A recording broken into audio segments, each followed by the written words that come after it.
Pacific time on March 17th for those of us here in California.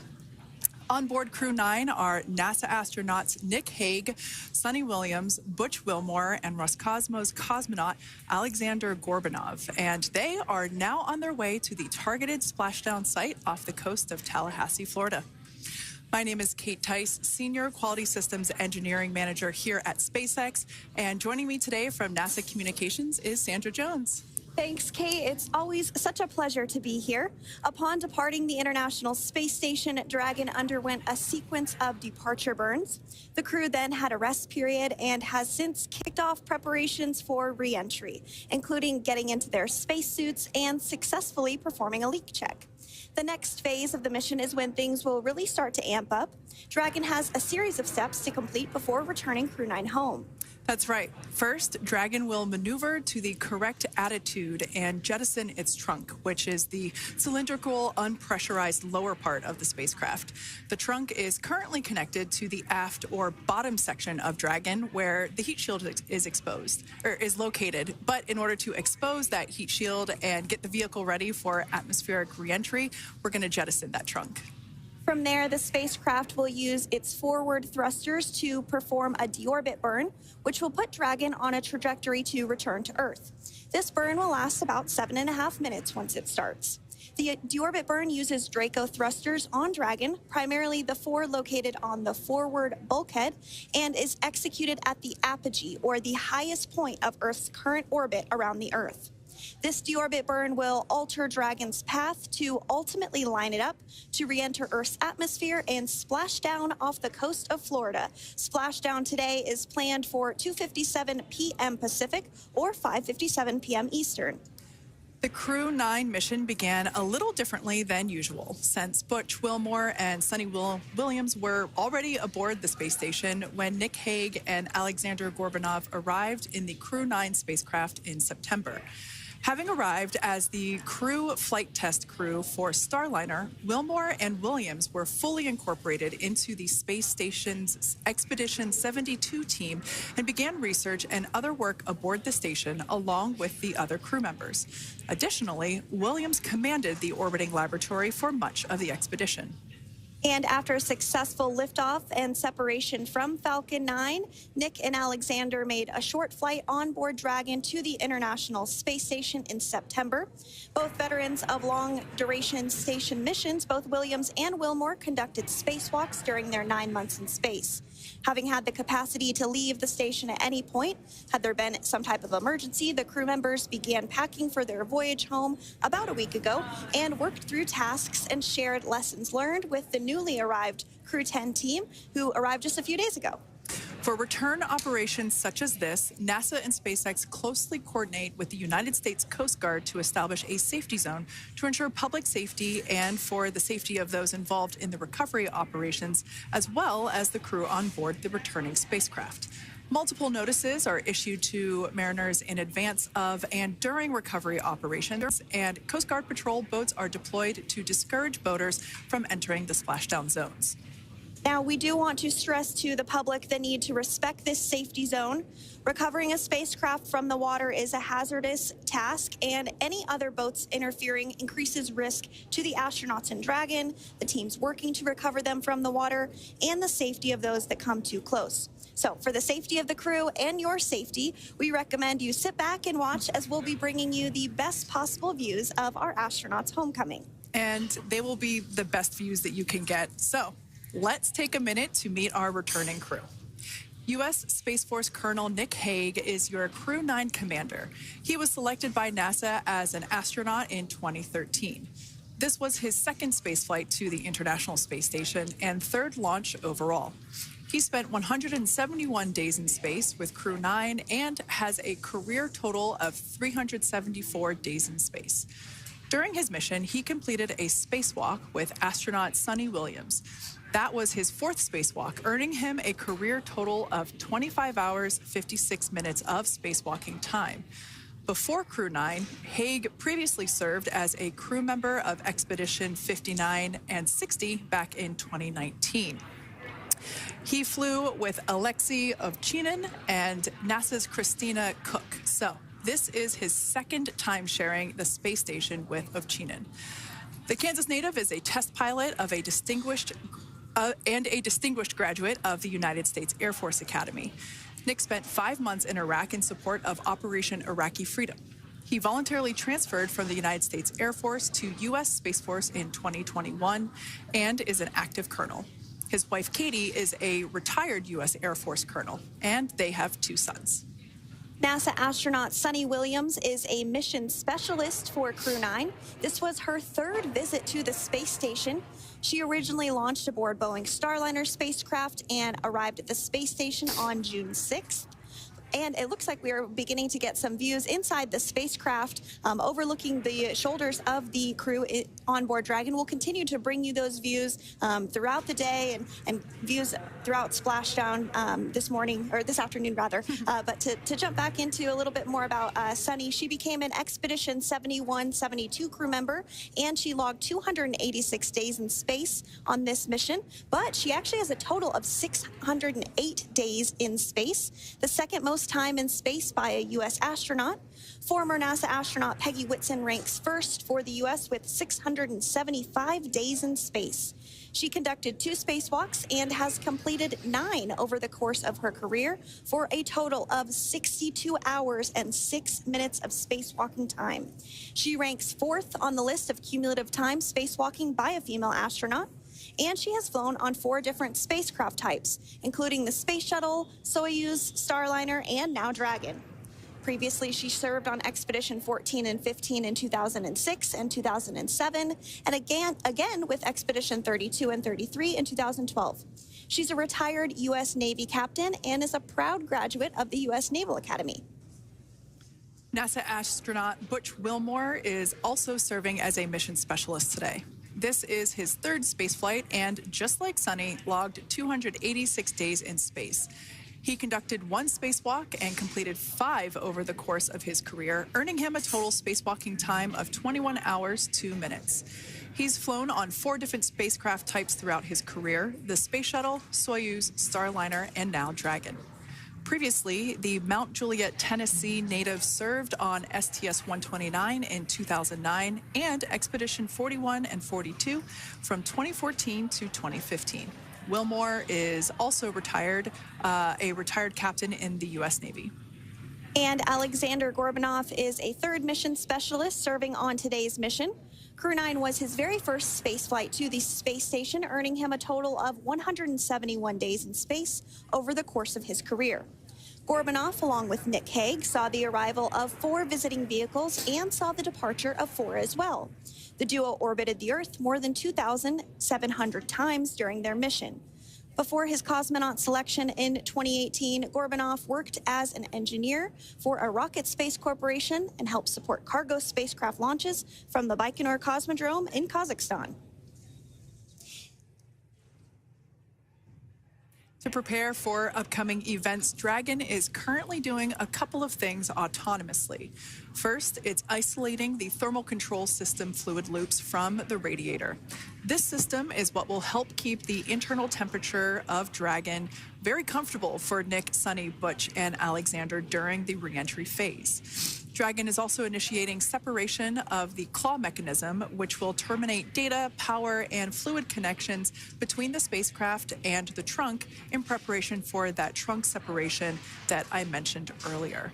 Now, as we saw before, we are hoping to get more views inside of the Dragon capsule. We will bring those, of course. We want to see more of our 4 crew members. But now a bit more of the Dragon Freedom capsule. It has flown on several missions for NASA. It first launched April 27th, 2022. To the International Space Station on NASA's SpaceX Crew 4 mission. It was subsequently used for 2 private spaceflight missions to the space station for Axiom Space, Axiom Mission 2 in May 2023, and Axiom Mission 3 in January of 2024. And of course, Crew 9 launched last year, is September 28th. So yeah, a little bit about the Dragon Freedom capsule. Here, a view that we have once again between the shoulders of Commander Nick Hague, who is on the left-hand side of your screen there, and Mission Specialist Alexander Gorbanov there on the right. That's right, Kate. And the next major milestone that we're looking ahead towards this afternoon is claw separation. We're targeting that claw separation at 2:05 p.m. Pacific time this afternoon, so less than 10 minutes from now. Continuing to get some views inside Dragon Freedom. To the far left there is NASA astronaut Butch Wilmore. And as you can see, the crew is suited up in their spacesuits. They are suited up in what we call dynamic phases of flight. So when they launch, when they dock, when they undock, when they return back for splashdown. We might hear some call outs on the loops about putting their visors down. That will happen just prior to deorbit burn. And you'll hear us pause when some of those communications happen. That's because we want to make sure that we are relaying the best information to you all, and so that you hear it as well. So if you do hear us pause, that is what we're doing. You also see they have their on there, and I know the gloves are pretty unique on the Dragon spacesuits, right? They're custom created? Yes, the spacesuits overall is custom fit for each astronaut. These gloves enable usage of the touchscreen panels that they have in front of them. We can't see it from this view, but that view we saw earlier between Alexander Gorbanov and Nick Hague, that is a touchscreen. It allows the crew to monitor everything that Dragon is doing, along with those tablets that they have there on their legs. So yeah, the spacesuit itself is intended to act as a mini spaceship, if you will, as once the visors are closed, it is able to maintain a pressure in the unlikely event of a depressurization event for Dragon. So there we can see those screens I was talking about. So there in the center, we've got the location tracker, as well as on the left-hand side, it's mapping out the operations that Dragon is executing. The crew has to remain well informed of all these things that Dragon is doing autonomously. That basically means that Dragon is flying itself. The crew has the ability to gain control of the capsule if necessary, but the capsule is essentially going to bring itself home. But of course, in order to be familiar with Freedom, SpaceX, deorbit sequence start in 5 minutes.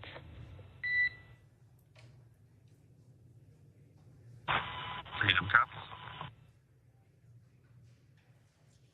And so we did hear that call out for the deorbit sequence start to begin here in 5 minutes. That call from the ground came from the core, or Crew Operations Resource Engineer here in Hawthorne, Mission Control just behind us. And that went up to Commander Nick Hague. He's going to be doing the majority of the communications during the flight downhill today through Splashdown, and they'll be communicating with the core all along the way. Now, we did mention that they are flying on Crew Dragon Freedom. The naming of spacecraft has gone all the way back to the very beginning of this human spaceflight program. This is a nod to Alan Shepard naming his spacecraft Freedom 7 during the Mercury program.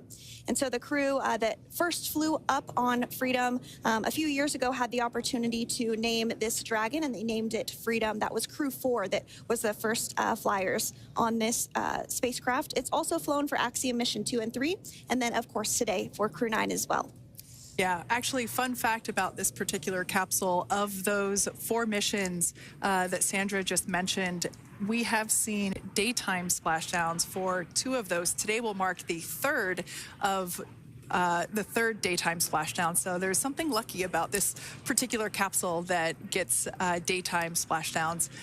Nighttime is great because we can see even more clearly the capsule streaking through, but I personally love the daylight views because we really get even better views of the recovery team operations during that phase of the mission. Yes, absolutely. And if you follow along with our missions, you'll know that sometimes weather is a watch item when it comes to undocking and splashdown. We do splashdown in the water, so we want to ensure that parameters like wave heights and wind speeds and precipitation, lightning, all of that is looking good for the crew and the safety of those recovery personnel. And today the weather is just pristine. We got off of space station on the very first attempt. So I'm joking around and saying that it was because it was St. Patrick's Day and we got really lucky with the weather. I wouldn't disagree with that. Speaking of weather, we will be hearing from core probably around 2:20-ish. Typically, before we enter the period of loss of signal, or LOS, we will hear an entry briefing from the core, the crew operations resource engineer, and they will deliver important information like updated anticipated splashdown and loss of signal times to the crew, as well as the wave height and wind speed. So we'll be standing by to listen in on those. Like I said, that will happen shortly after. Typically after trunk separation. I can't quite remember if it's before or after deorbit burn. It must be before. But in any case, we'll be hearing all of that coming from core. In fact, that individual is seated there in the room on your screen. That is SpaceX Mission Control in Hawthorne, California. That room is located just over our shoulders, and that is where Dragon operators are standing by on console, monitoring the progress of Dragon as it continues its way home.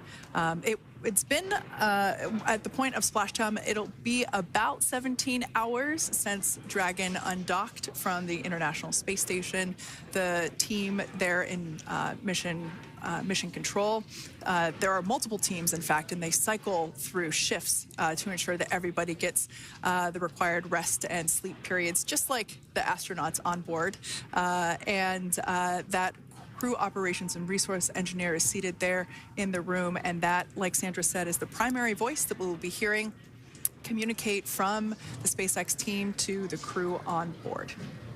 That's right. And so it looks like we're about 3 minutes or so from the claw separation portion of today's flight. The claw is a portion on the spacecraft that holds the trunk to Dragon. Following claw separation, we're going to jettison or remove that trunk because it's no longer needed. The trunk has solar arrays on it that provides power to the Dragon spacecraft. But now that we're beginning the reentry process, we need to go ahead and jettison that trunk and able to expose the heat shield, which is really going to do the heavy lifting as Crew 9 re-enters the Earth's atmosphere. They come in at 17,500 miles per hour, so they really need to ensure that that heat shield absorbs that heat, and there's... Deorbit sequence start.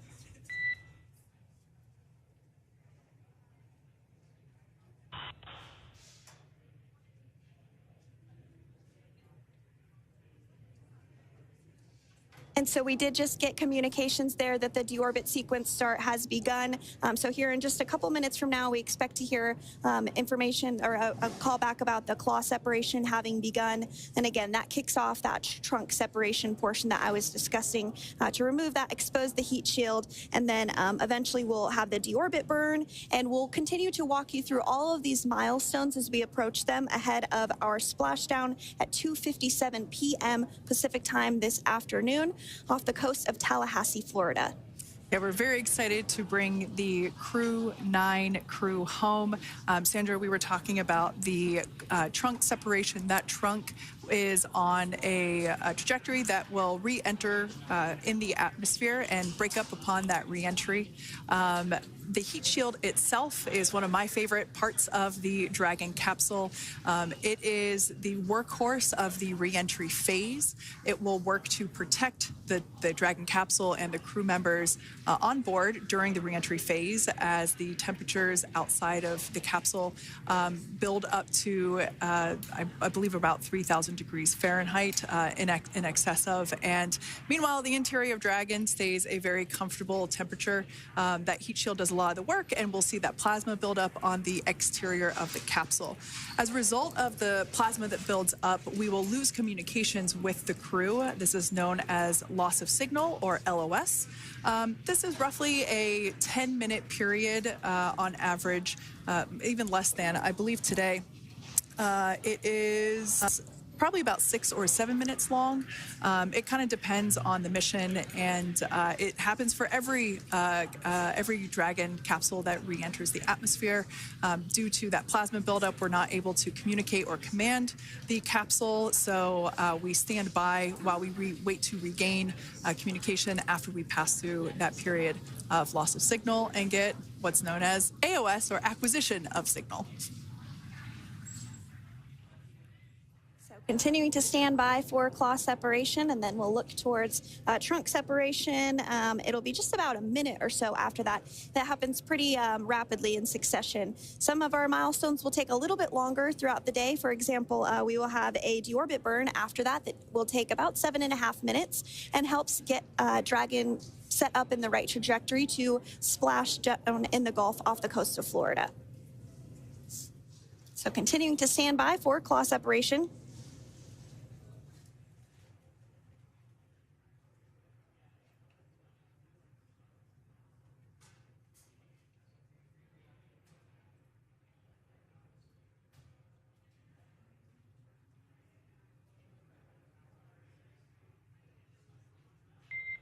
Nominal trunk jettison.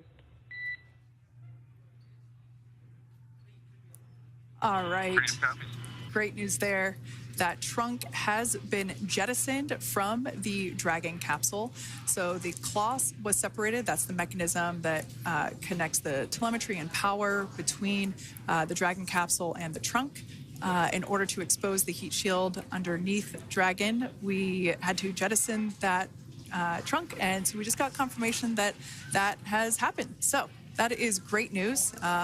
Basically means that telemetry is looking good and that the nitrox system is primed for cabin and soup cooling, and the heat shield, like I said, is now exposed and ready for atmospheric reentry. The trunk served its purpose by gathering energy from the sun through its solar cells and converting that to battery power. Since we separated the trunk, we can't generate any more new power, but we really don't need to since we're coming home and Dragon has enough battery power already stored. Now, up next, the final steps that Dragon will perform prior to reentry: the slew, or the maneuver to deorbit burn attitude, and then the deorbit burn itself. This deorbit burn is the last time that the forward Dracos, which are the 4 thrusters located on top of the spacecraft under the nose cone, it's the last time that they will ignite. The deorbit burn will place Dragon on a precise trajectory to return to the splashdown zone off the coast of Florida, off the coast of Tallahassee, Florida, and that will last about 7.5 minutes once it starts. And so deorbit burn is targeted for 2:11 p.m. Central Time, so about 2 minutes from now. As we mentioned, it's going to last about 7.5 minutes, again, helping to get Dragon into the precise trajectory to ensure that splashdown occurs in the area that was calculated and where the recovery team is already in place, ready to support splashdown operations today. The recovery vessel Megan is the ship that is going to be utilized today, and we also have what is called fast boats that go out first to check the spacecraft and make sure everything is looking good before the recovery vessel Megan approaches. So that whole recovery process takes about an hour, I would say, from the time the crew splashes down to the time they're on the boat and the crew gets out of the capsule. And we'll continue to bring you live coverage through every step of the way today as Crew 9 returns home. Indeed. Now, let's take a little bit of a closer look at Dragon. One of the great things about being close to the space station is that we can use space station cameras to look at Dragon. But now that Dragon is on its way home, we don't have those external cameras. So here's an animation of what the capsule looks like. We've got the pressurized section, the capsule on the top, and the trunk, or the unpressurized section, on the bottom. That's where those solar panels that we manufacture in-house are located, soaking up the energy from the sun and turning it into power for the capsule. At the very top of the capsule is the nose cone. That is where the Dracos, the forward Dracos, are located. That nose cone is currently open, not closed like we saw in that animation. Once we get through the final maneuverings for the re-entry phase, we will close the nose cone capsule just before Dragon begins its atmospheric entry to protect that forward hatch there located along with those forward Dracos. So go ahead. Oh, that's right. I was going to mention that the nose cone does open shortly after launch, and it remains open the entire time that Dragon is docked to the International Space Station. So as an example for this particular spacecraft, Freedom, since September when it docked to the International Space Station, remains open that entire time, and here shortly it will close for the very first time since September. So quick recap of what Dragon has done in recent history here. We basically began preparations for re-entry known as the deorbit sequence. So Dragon released the trunk. As we said before, we separated the claw, we released the trunk. It next will slew to the deorbit burn attitude. Slew basically meaning maneuver, so it will position itself correctly to execute that deorbit burn. We want the heat shield side to be facing forward, or first, if you will. We want that to be the leading edge of the Dragon capsule, as that heat shield is meant to basically be an ablative material for the heat that it will incur. Once we complete that deorbit burn attitude slew, we will initiate the deorbit burn itself. That will last for several minutes, expecting that to be to start here any moment now, actually, and then it will go until about 2:18 p.m. Pacific time or 5:18 p.m. Eastern time. And I did hear confirmation that that deorbit burn is underway. As we mentioned, it's about a 7.5-minute burn. So within the last 10 minutes, Dragon has jettisoned its trunk and initiated the deorbit burn just seconds ago. As mentioned earlier, for those operations, NASA and SpaceX closely coordinate with the United States Coast Guard to establish a safety zone to ensure public safety and for the safety of those involved in the recovery operations, as well as the crew on board the returning spacecraft. Multiple notices are issued to the mariners in advance of and during recovery operations, and Coast Guard patrol boats are deployed to discourage boaters from entering the spacecraft, the splashdown zones. So we do want to stress to the public the need to respect this safety zone. Recovering a spacecraft from the water is a hazardous operation, and any other boats interfering increases the risk to not only the astronauts in Dragon, but the teams working to recover them from the water and the safety of those that may come too close. So for the safety of the crew, which you see there on your screen, your safety, we recommend you sit back and watch as we'll continue to bring you the best possible views of our astronauts' homecoming. Yeah, as I mentioned earlier, this deorbit burn is the last time that we will utilize our 4 forward Draco thrusters. Forward basically meaning at the top of the Dragon capsule. Dragon Freedom has not yet entered the Earth's atmosphere. This deorbit burn is what will line the vehicle up and put it on its final trajectory to the landing site right off the coast of Tallahassee, Florida. So basically, it is the last burn that the Dragon spacecraft executes and is what really locks it in for that precise landing. As you can see on your screen right now, Nick, Suni, Butch, and Alexander are using their screens to keep tabs on the burn duration, the Draco firings, and trajectory details such as entry angle, spacecraft perigee, and how much distance remains until deorbit burn termination. As I mentioned earlier, Dragon is flying itself. So all the crew has to do is stay strapped into their seats and keep tabs on things. Although I must say, if I had one of those window seats, it would be pretty difficult to restrain myself. Now, with Nick, Suni, Butch, and Alexander ready to deorbit and splash down back on Earth, they will be heading to one of 8 targeted sites supported by SpaceX and NASA. All of these sites are located off the coast of Florida, either in the Gulf of America or the Atlantic Ocean. Spreading the supported sites across multiple locations helps maximize the return opportunities for this mission and future crews, lowering the chance that we'll have to wave off due to bad weather. For those of you following along, you'll know that today's splashdown marks our final Dragon recovery on the East Coast. After 6 great years of successful recovery operations off the East Coast, we'll be moving all Dragon recovery operations back to the West Coast. And as always, NASA and SpaceX jointly select our splashdown location. And for today, the prime recovery site is off the coast of Tallahassee, Florida. The selection process works with a lot of different variables, including the space station's orbital trajectory or path that it follows, what landing sites are available and have favorable weather, how much free flight capability Dragon has for the trip home, and the sleep schedules for the returning crew members, as well as, of course, the big one, the weather. We'll start with calculating daily return options based off of the space station's current orbit and Dragon's capabilities to maneuver and line up for reentry. The time from undock to landing at the primary site can vary from less than 6 hours to more than 39. Getting home the quickest comes with some obvious benefits, but we always have to make sure the crew is properly rested for dynamic operations, preventing us from scheduling 20-plus hour days for them, of course. Trajectory and ballistic experts provide the daily opportunities that would line up Dragon with the 7 landing zones and split them into what we call ascending and descending opportunities. Dragon uses its Draco thrusters after leaving station to execute a series of altitude-lowering maneuvers and to line up with the selected primary site. It can also change to different alternative sites while in a free flight if sudden weather moves in that we may need to avoid. So, as we mentioned, weather is something we're constantly looking at, making the final call to proceed about 2.5 hours before the crew undocks. So, for the Crew 9 return, we looked at a number of weather items. Some of the obvious ones are no rain or a chance of lightning in the recovery zone, both for the safety of the crew inside Dragon and the recovery teams in the water.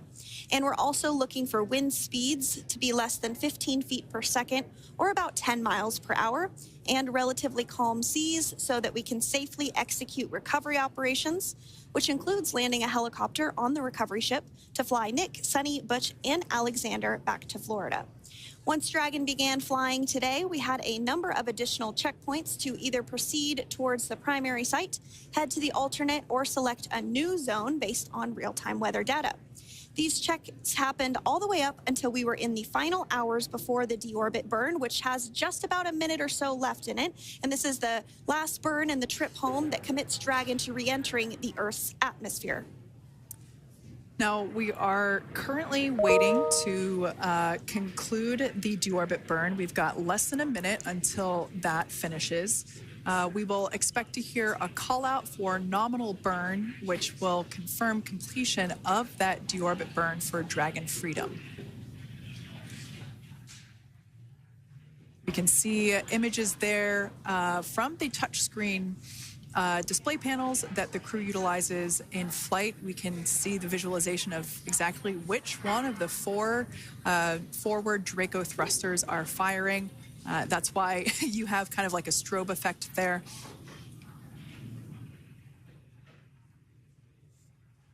And if you're just joining us, you are looking at live views of the Dragon Freedom. On your left is Commander of Crew 9, Nick Hague. To his right is Roscosmos cosmonaut Alexander Grabenkin. And also in Gorbunov, excuse me, that is Alexander Gorbunov. And then also in the capsule today is NASA astronauts Suni Williams and Butch Wilmore. We are awaiting confirmation that their deorbit burn is complete, which is the last burn that's going to help set them up on a trajectory to Splashdown off the coast of Florida. Deorbit burn complete. Performance nominal. Nose cone closure initiated. Freedom copies. All right, excellent news there. We heard the words we were looking for, nominal burn. So that means that that deorbit burn was successful and nominal, meaning as expected. And we're now beginning to close the nose cone in preparation for atmospheric reentry. So in the background, Dragon is currently inhibiting those forward bulkhead Draco thrusters that we just used to complete the deorbit burn, ensuring it's safe to latch the nose cone shut for reentry. Also, the vehicle has initiated the nitrox suit purge, which will help keep Nick, Suni, Butch, and Alexander cool and comfortable during reentry, which is coming up in about 20 minutes from now. At this point, the nose cone is closing and protecting the forward hatch for reentry, and the crew are using their screens to continue to monitor the locking of the nose cone, which is done by a set of hooks. And as we mentioned earlier, that nose cone has remained open since September, so this is the first time it's closing in a few months. Yeah, that's absolutely right. Now, we will be expecting, as I mentioned before, an entry brief from SpaceX Core. Again, that's the crew operations resource engineer who is seated in that room that you see there on your screen. That entry brief will provide updated times for anticipated splashdown as well as the loss of signal or period of LOS. That briefing will also give us information such as wind speed and wave height at the expected splashdown location. But all in all, everything has been great today. All events have been executed on time as expected, and we are looking forward to a splashdown of the Crew 9 crew at about 5:57 p.m. Eastern Time or 2:57 p.m. Pacific Time. Between now and then, things are going to start moving quite quickly. In fact, if anything, this will have seemed like the slower part of the reentry phase. We're going to go through, like I said, that period of loss of signal, or LOS. That period is a few minutes long where we are unable to communicate or command the capsule due to the plasma that builds up on the exterior of the capsule. That period, like I said, lasts for a couple minutes. You will start to hear SpaceX Core hail the Crew 9 crew a little bit earlier than expected, because we, in the past, have actually regained communications a couple minutes earlier than initially anticipated. So we'll go through that period of loss of signal, that entry period, that specifically when the Dragon spacecraft is re-entering through the atmosphere. Approximately at about 18,000 feet, when the capsule is traveling at 350 miles per hour, we will see our first views of parachutes for the day. That's one of my favorite moments of return sequences, is when we get to see the drogue parachutes. We'll see the drogues come out. Those drogues will help slow the vehicle down to about 119 miles per hour.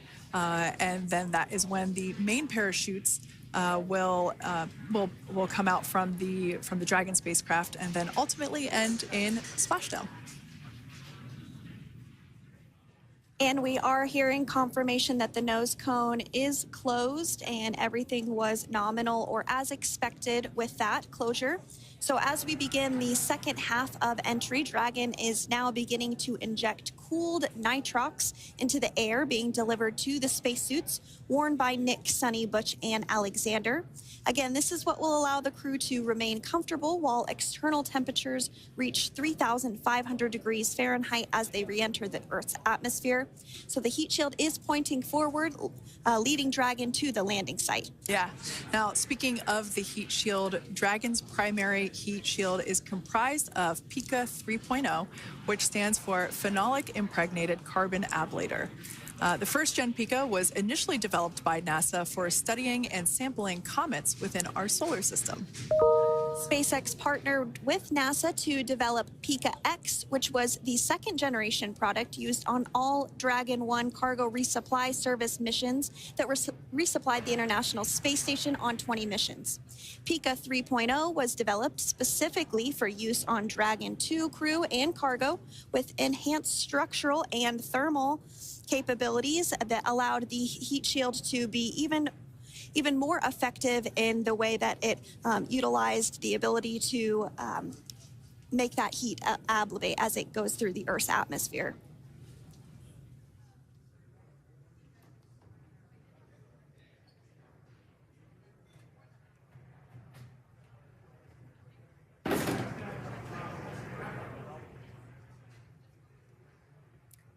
The remainder of Dragon is composed primarily of a SpaceX proprietary ablative material. It's another class of thermal protection which is lighter weight versus PICA and protects the underlying composite structure during reentry to ensure the structural capabilities are maintained.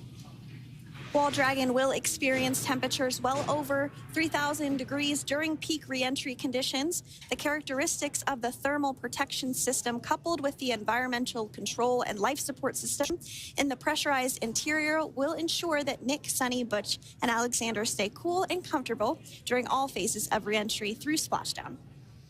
Now, if you've just recently joined us, we hope to regain views of our crew members inside Dragon Freedom. But we don't have those available at the moment due to ground station coverage. So we will bring those back to you as soon as we can. Now, after Dragon Freedom has re-entered the Earth's atmosphere, a series of parachutes will deploy to slow the crew's descent. First will be the 2 drogue parachutes, followed by the 4 main parachutes, and those will guide Dragon to its first contact with Earth since it launched back in September. Dragon will automatically deploy these parachutes when different pressure and positioning sensors on the spacecraft detect that they're at the right speed and altitude. Vehicle velocity at drogue deploy is approximately 350 miles per hour, and they deploy at about 18,000 feet.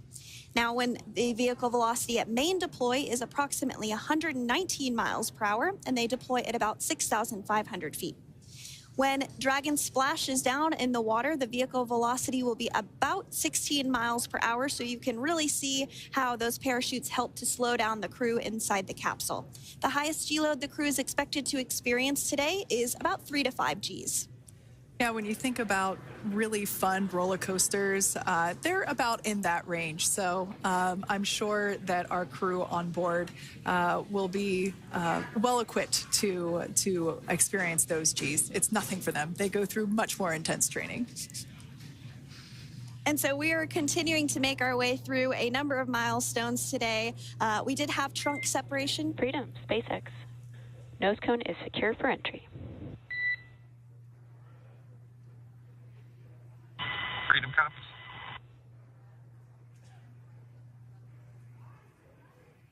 All right, great news there. That tells us that the final physical configuration change for Dragon is complete. We have closed that nose cone. This is the last physical change that Dragon undergoes prior to re-entering the Earth's atmosphere.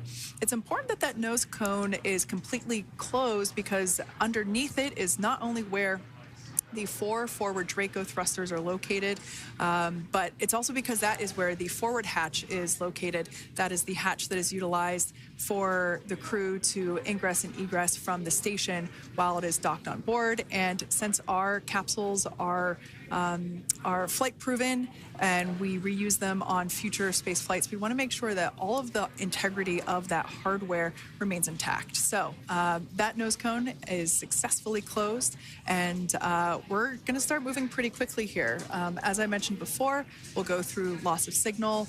We'll get that signal back several minutes later, and then we'll see the parachute action. Yep, and then that's all ahead of Splashdown off the coast of Florida. We're targeting Tallahassee as our splashdown zone today at 2:57 p.m. Pacific time this afternoon. Now, you did mention the call to the crew. They'll do some additional calculations following that burn and potentially let us know if that splashdown time has changed at all. But right now, we are continuing to target 2:57 p.m. And you can see there on your screen a path of where Dragon will be re-entering today. So if you are in the southern tip of Mexico, you might have the opportunity to see Dragon. Because it's a daytime splashdown, you probably won't have too great of views, but potentially you'll have the opportunity to get a glimpse of it there. Once again, Dragon operators, they're monitoring the progress of Dragon through this re-entry phase. That is SpaceX Mission Control, located here in Hawthorne, California. That is also where the crew operations and resource engineer is seated. That person is the voice that we have heard multiple times and will continue to hear as the primary point of contact to the crew on board Dragon Freedom. We will also hear the voice of Commander Nick Hague. Basically, after we hear the Corps communicate something, we will hear Nick Hague indicate that they copy, that they heard the message well, some sort of recognition that the message was received. And if you joined us yesterday for our coverage during the undocking, we were communicating through something that's called a big loop. We do that when we're in integrated operations with the International Freedom, SpaceX, for entry sequence. Report when ready to copy. Ready to copy. All right, I've got some updated times for you. Our comm blackout start time is 2144. Our comm blackout end time is 2151, and our splashdown time is the same per your displays, 2157.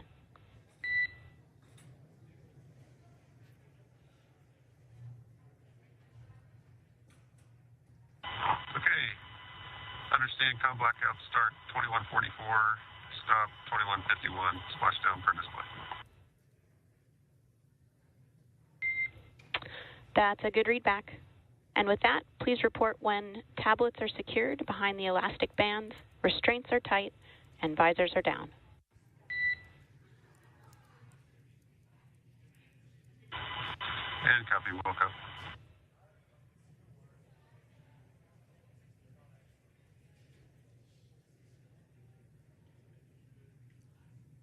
And with that communication from the Corps or Crew Operations Resource Engineer here in Hawthorne to Commander Nick Hague of Crew Dragon Freedom, we did hear that the loss of signal period is still at 2:44 p.m. Pacific, but we had a 1-minute adjustment to the acquisition of signal. That's going to now be at 2:51 p.m. Pacific time. However, our splashdown time remains the same at 2:57 p.m. Pacific time this afternoon off the coast of Tallahassee, Florida.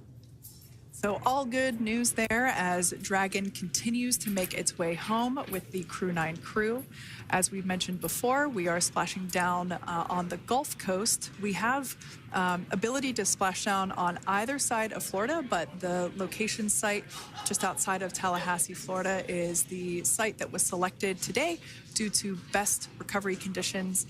And as Sandra mentioned before, weather is always a watch item, but everything is looking great for that particular recovery location. So I'm sure once we start getting views from the recovery vessel, I have a feeling it's going to be a pretty beautiful afternoon. And we did mention that, of course, this is a daylight splashdown, so we should be getting some great views. We do have a couple of spacecraft called the WB-57, which are high-altitude planes that NASA utilizes during splashdown operations. Those are en route and going to be tracking the capsule as it makes its way through the atmosphere and should be providing some good views for us. Kate and I were just chatting about how we haven't had a daytime splashdown in a little while, so we're looking forward to the views along with you. Yeah. Nighttime views are also great because we can see that capsule streaking through the night sky quite brightly. So like Sandra, you said earlier, daylight will be a little bit less bright, but we will definitely be able to see the SpaceX recovery team operations much clearer. I could also imagine it's probably a little bit easier for the team themselves to do their work in daytime than at nighttime.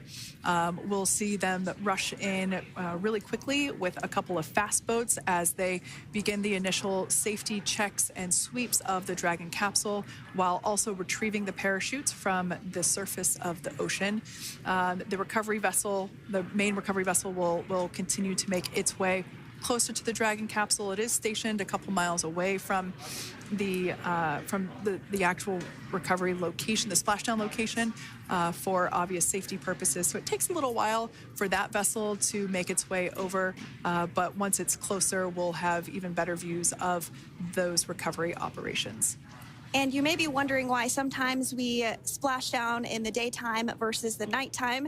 And believe me, we would all love for these operations to happen during regular daytime working hours. But unfortunately, orbital mechanics just doesn't quite work out that way. So it has to deal with the location of the International Space Station, as well as where the splashdown zone is on Earth and that trajectory, as well as the phasing. So as we mentioned earlier, sometimes we have phasing as short as 6 hours, sometimes in excess of 30+ hours. It just depends on where the targeted area is that the capsule is going to splash down. So today's phasing has been 17 hours since undocking occurred at 10:05 p.m. Pacific yesterday evening for us here in Hawthorne.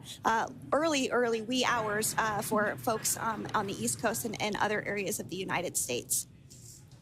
Yeah, but regardless of whether it's daytime or nighttime, the SpaceX recovery team has trained and practiced and rehearsed for it all. So regardless of daylight, they are really efficient with those operations. And but like you said, Sandra, it has been a minute since we have seen a daytime splashdown on a NASA SpaceX crew mission. The last daytime recovery was on Crew 4, which was the debut flight for the capsule flying today, the spacecraft known as Dragon Freedom.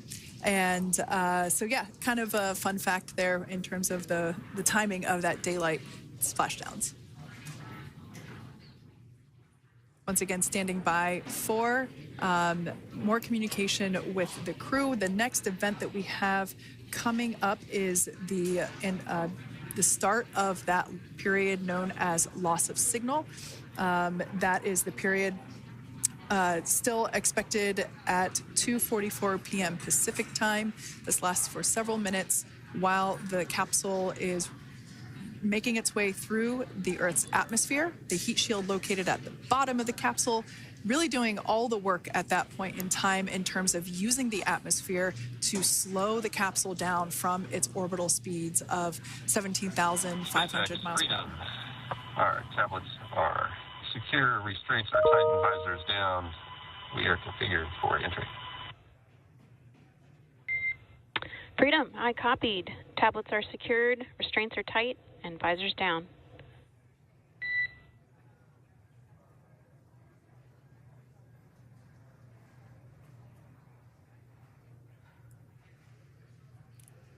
All right, great news there in terms of continuing to make progress. That back and forth communication we heard was just letting Core know that per their instructions, Crew 9 has now put away everything that was necessary in order to begin the re-entry, including those tablets that were located on their legs. Those are now stowed away. They've tightened that safety harness that we see there, and the visors are now down. So with all that being said, let's take a minute to meet our returning crew. U.S. Space Force Colonel Nick Hague is your Crew 9 commander. He was selected by NASA as an astronaut in 2013. This was his second spaceflight to the International Space Station and third launch overall. He spent 171 days in space with Crew 9 and has a career total of 374 days in space. During his mission, he completed a spacewalk with astronaut Suni Williams. That was his fourth spacewalk, earning him a career total of 25 hours, 56 minutes of spacewalking time. Before Crew 9, Hague previously served as a crew member of Expedition 59 and 60 back in 2019. He flew with Alexei Ovchinin and NASA's Christina Cook. So this is his second time sharing the space station with Ovchinin. The Kansas native is a test pilot and distinguished graduate of the United States Air Force Academy. Nick spent 5 months in Iraq in support of Operation Iraqi Freedom. He voluntarily transferred from the United States Air Force to U.S. Space Force in 2021 and is an active colonel. His wife, Katie, is a retired U.S. Air Force colonel, and they have 2 sons. NASA astronaut Suni Williams is a mission specialist for Crew 9. This was her third visit to the International Space Station. She originally launched aboard Boeing's Starliner spacecraft and arrived at the space station on June 6th. Following the agency's decision to return Starliner uncrewed, she became an Expedition 71 and 72 crew member, where she logged 286 days in space on this mission. But Suni has a total of 608 days in space, the second most time in space by a U.S. astronaut. 5 minutes until predicted comm blackout. We'll see you on the other side at 21:51.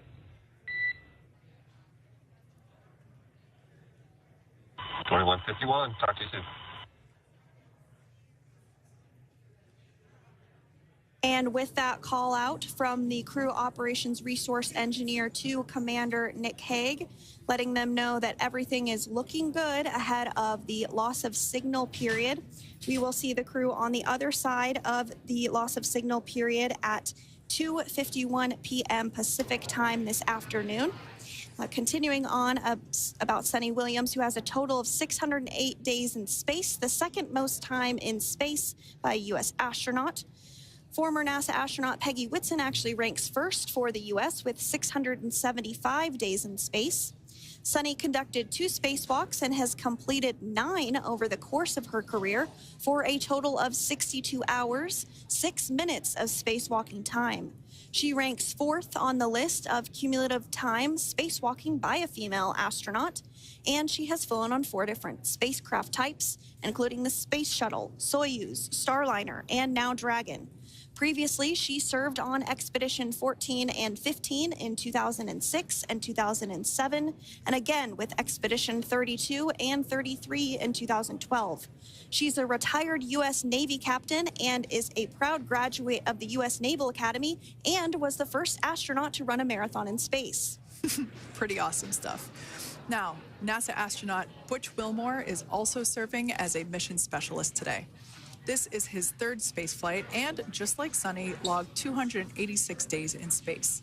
He conducted one spacewalk and completed 5 over the course of his career, earning him a total spacewalking time of 21 hours and 2 minutes. He's flown on 4 different spacecraft types throughout his career: the Space Shuttle, Soyuz, Starliner, and now Dragon. Previously, the Mount Juliet, Tennessee native served on STS-129 in 2009 and Expedition 41 and 42 from 2014 to 2015. Wilmore is also a retired captain in the U.S. Navy. Next up is Alexander Gorbanov, who is the third mission specialist serving on today's mission. Crew 9 was his first space flight to the space station, earning him a total of 171 days in space over the course of his career. Gorbanov, along with Nick Hague, saw the arrival of 4 visiting vehicles and saw the departure of 4 as well. The duo orbited the Earth more than 2,700 times since September. Before his cosmonaut selection in 2018, Gorbanov worked as an engineer for a rocket space corporation and helped support cargo spacecraft launches from the Baikonur Cosmodrome in Kazakhstan.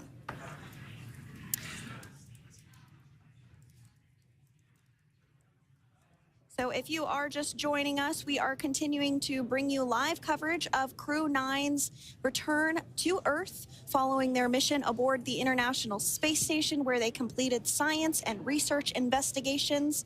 We are targeting splashdown off the coast of Florida at 2:57 p.m. Pacific time. The next major milestone that we'll look ahead towards is what we call loss of signal, or LOS, when we won't have communications with the crew because they will be re-entering the Earth's atmosphere.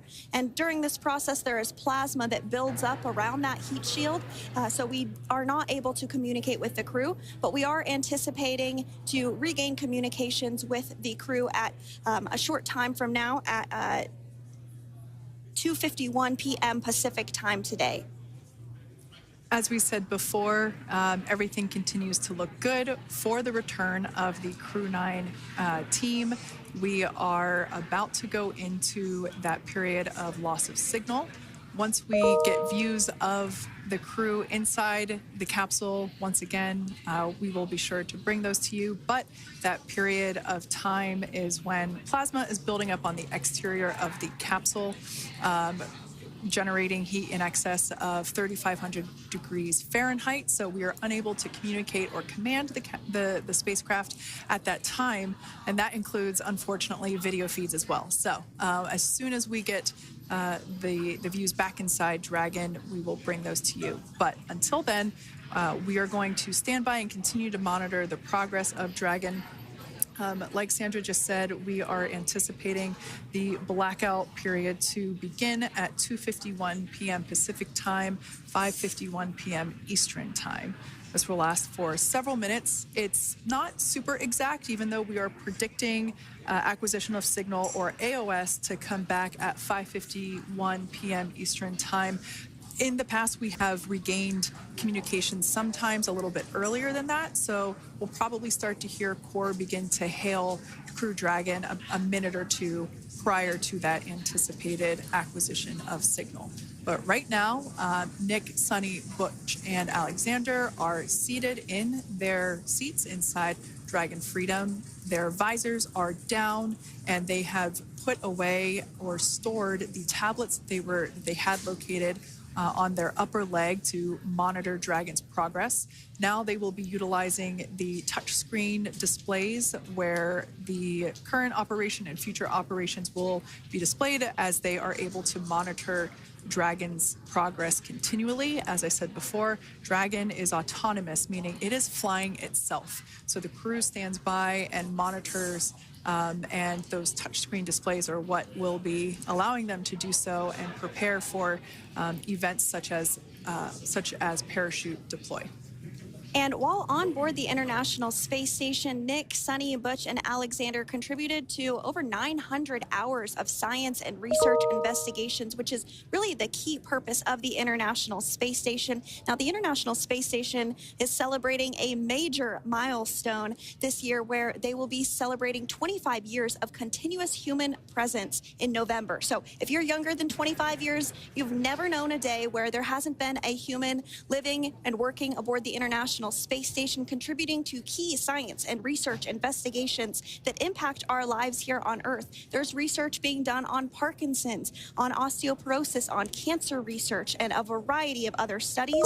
Additionally, the microgravity laboratory provides a jumping off point for us as we venture back to the moon and onto Mars through longer duration space flights. One such example that the crew worked on during this mission was an alternative exercise device. In microgravity, the crew has to exercise for about 2 hours a day because they're not having the effects of gravity on their body. So to prevent bone and muscle loss, we counteract that with 2 hours of exercise per day.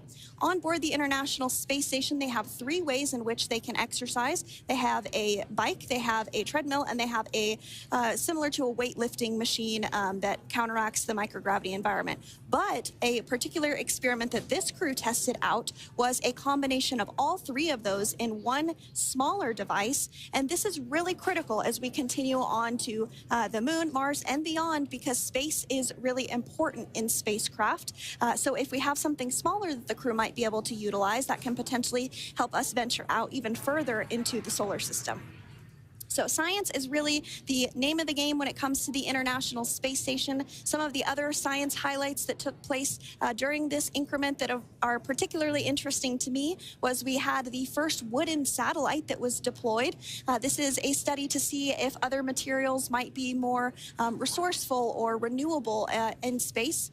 So I'm really excited to see the results of that one as well. Additionally, we had a couple of spacewalks that took place to not only provide maintenance to the International Space Station, but also where we swabbed the outside of the space station near vents to see if any microbes that we all have microbes on us, to see if any of those could survive in the harsh environment of space, which again is very important for us to know and understand as we continue to the moon, Mars, and beyond. Very exciting stuff. Now, at this point, we have now entered the communications blackout period for the Dragon spacecraft. This lasts approximately 7 minutes due to plasma formation around the spacecraft itself. During this time, no vehicle telemetry is received by mission control or the recovery team, and no external commanding of the vehicle or voice communication is possible. But as a reminder, Dragon is designed to fly itself. During reentry, the vehicle will be slowing down from orbital velocity, which is approximately 17,500 miles per hour. The top temperature that Dragon will experience upon reentry is 3,500 degrees Fahrenheit.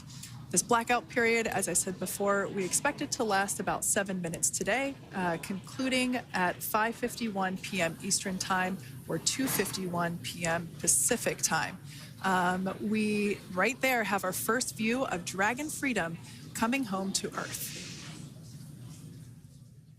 And that view is from the WB57, which is one of NASA's high-altitude planes that is tracking. Now, because of the way that this camera is configured, it does look like it is dark, but it is indeed daytime, and you're beginning to see that plasma trail as Dragon re-enters the Earth's atmosphere. All of that is expected. We are anticipating an acquisition of signal around 2:51 p.m. Pacific Time, so just minutes from now, and you may hear the core begin to hail out or call Dragon for communications and see if we can potentially get communications with them a little bit earlier. Following this, we'll have 2 events in rapid succession. We'll have the drogue parachutes deploy at 2:53 p.m. Pacific, followed by the mains just 1 minute later at 2:54 p.m. Pacific Time, ahead of a splashdown at 2:57 p.m. Pacific Time off the coast of Tallahassee, Florida.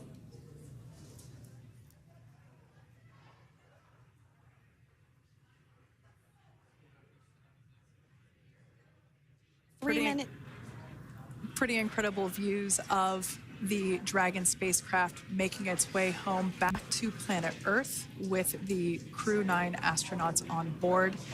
Once again, this view is coming from the WB-57 plane. That heat shield we can see doing magnificent work as it works to... Freedom, SpaceX, comm check.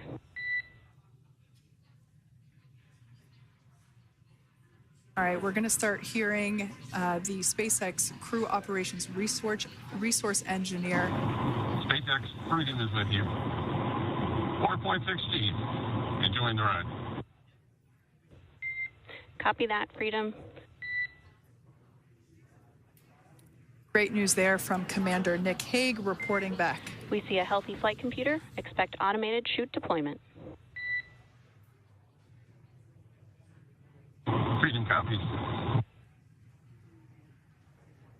Like we said before, things moving very quickly as Dragon Freedom makes its way home. Next event coming up will be deployment of the drogue parachutes. This occurs around 18,000 feet. GPS has converged. Expect nominal altitude for drogue chute deployment.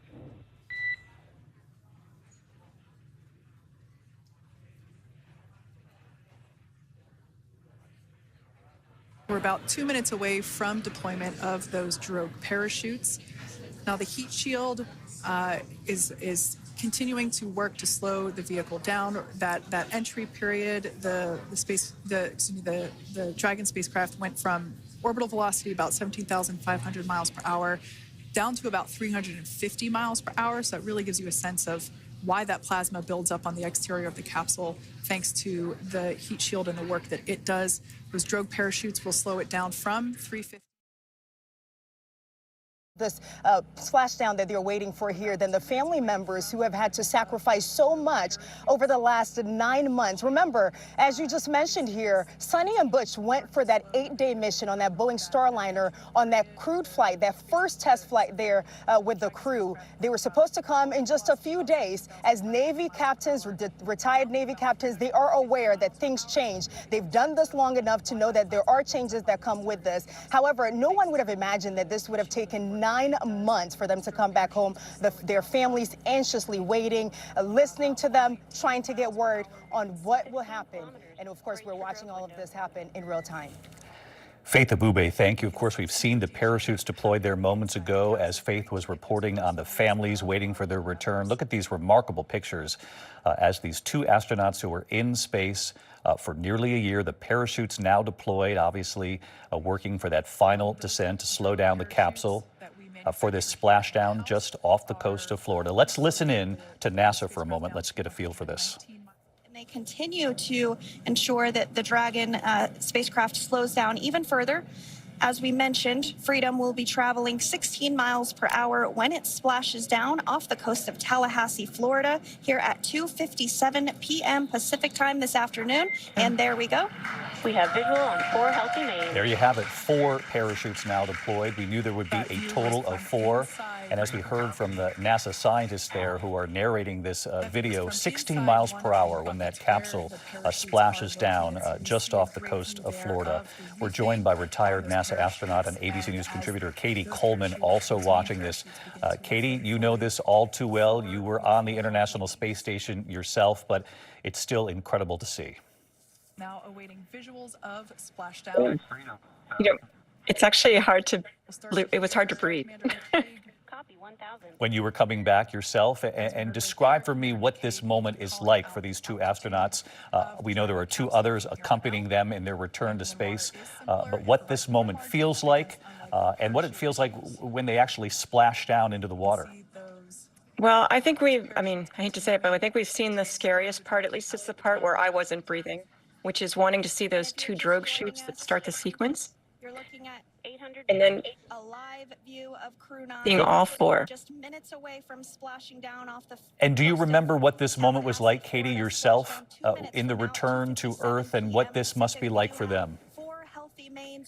It's a wild ride up until just now, and now you're just waiting for the water and knowing that it's probably going to be a pretty good, solid landing there, but you've got instruments to tell you when it's coming. And again, you just want everything to be working right. We're looking at the 4 astronauts inside the capsule right now, Katie. And can you imagine the 2 astronauts who went up there for 8 days and ended up being up there for nearly a year, what that must have been like? I have to tell you that there's a bunch of us that are envious. I had a feeling you would say that they had extra time to spend up in space. For those of you who know what it's like, you served twice on the International Space Station. But again, we're watching these final moments before splashdown. We're about a minute away. And take me back to this moment. What does it feel like as you hit the water when you're inside that capsule? I came down in the Soyuz, so it wasn't quite the same as the water, a little harder. And at the same time, what happens is they're actually going to submerge the whole capsule under the water. It looks like a pretty calm sea there. That's always a good sign. But I remember just looking and watching the numbers count down, and you're just waiting and waiting, and it's the longest wait ever, I'll tell you. Former NASA astronaut Katie Coleman watching these live pictures with us coming in from NASA. What you're looking at here is we're on the air a little earlier than normal tonight. These 2 astronauts, along with 2 others accompanying them, they are just moments away from splashdown, traveling at about 16 miles per hour at this point. They have 4 parachutes to ensure a safe landing as they come back down to the water. If we just get rid of the topic bar for just a moment so we can actually see the...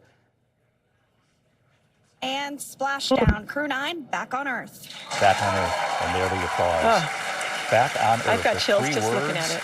that the family of Butch Wilmore and Suni Williams have been waiting for 9 months now. Their 2 loved ones went up to the International Space Station to serve for 8 days or so. They said a number of times from the International Space Station that they did not mind being up there longer than they had planned, but that the most welcome home, they just said, from NASA headquarters, welcome home to those 4 astronauts as we keep our eyes trained on the live pictures here.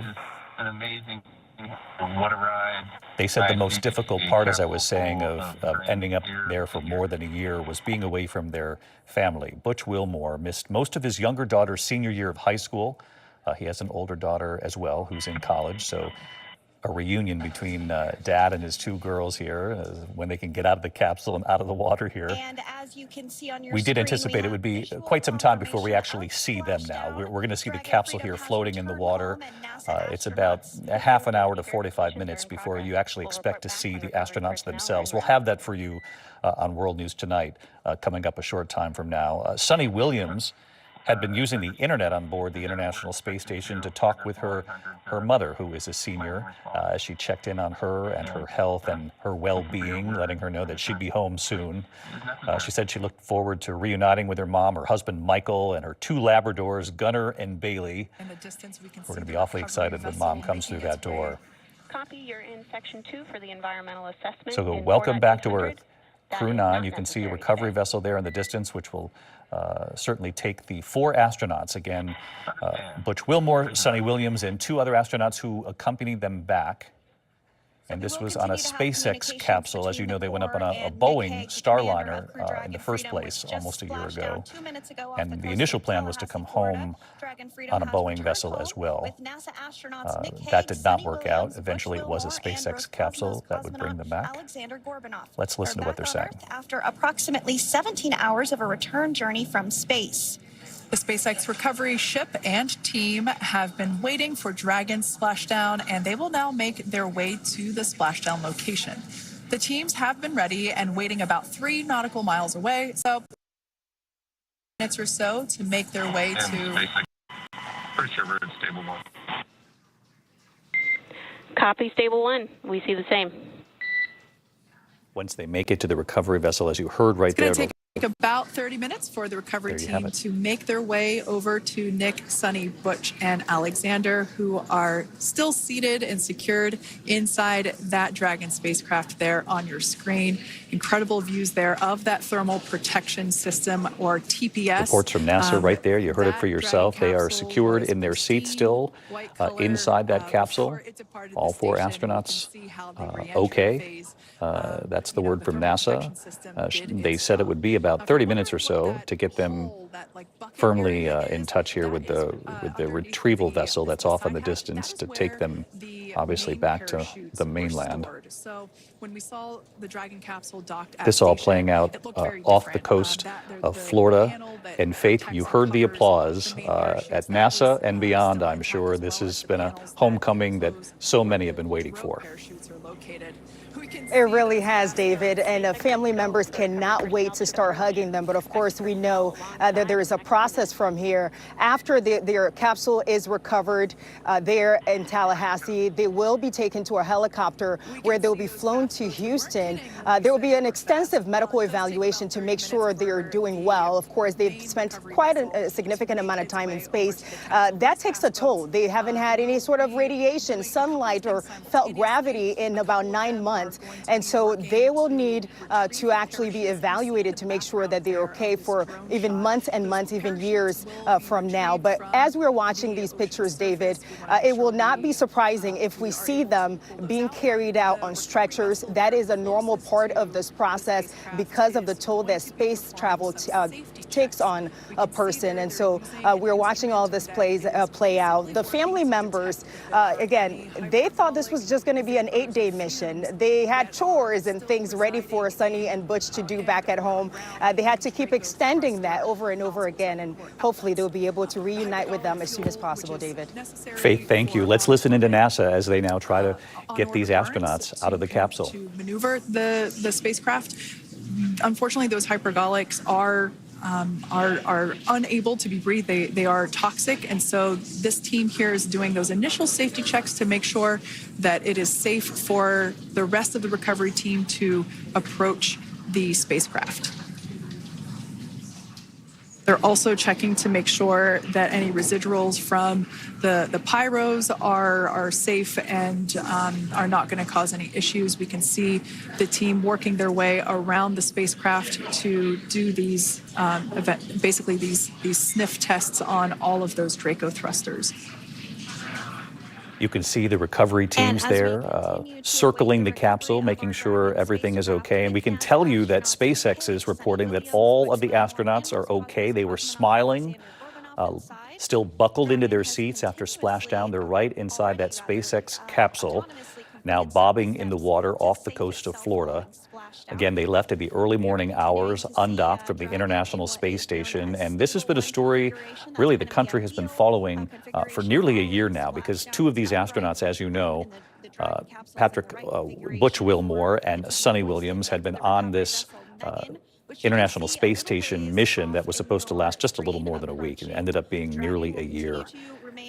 Just waiting if they're going to give us a peek here. We did believe it would be about 20 to 30 minutes before we could actually see some of these astronauts emerge. But we'll stick with this a bit longer here and listen into NASA as they get closer to that moment of not only letting the country know, but letting two families know that their loved ones are home. Let's listen. 5:57 p.m. Eastern Time this afternoon.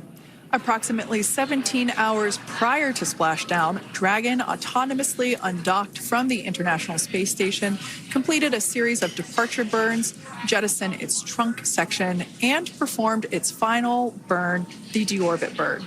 This placed the Dragon spacecraft on a trajectory toward Tallahassee, Florida.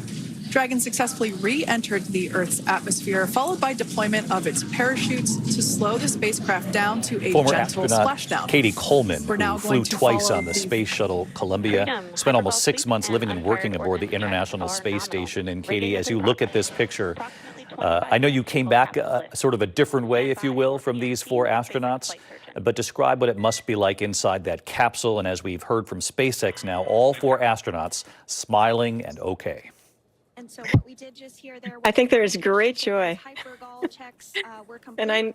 I know for me it was it's a little bit bewildering to be back to Earth, but it's also a little bit of a relief to have come through that last most dangerous part of spaceflight. SpaceX recovery personnel actually works to climb aboard. And what happens from this point on as we see the recovery crew there in the water, helping them to get back to land? But what plays out from here? 25 minutes or so until They're actually that crew is going to take a literally like a bridle, like you would put on a horse, and they're going to, hook that onto the capsule, and that then allows the whole tow it back to the ship, which happens quite quickly. And so the whole capsule ends up on the ship, and that's when they'll then open the hatch and have the crew come out.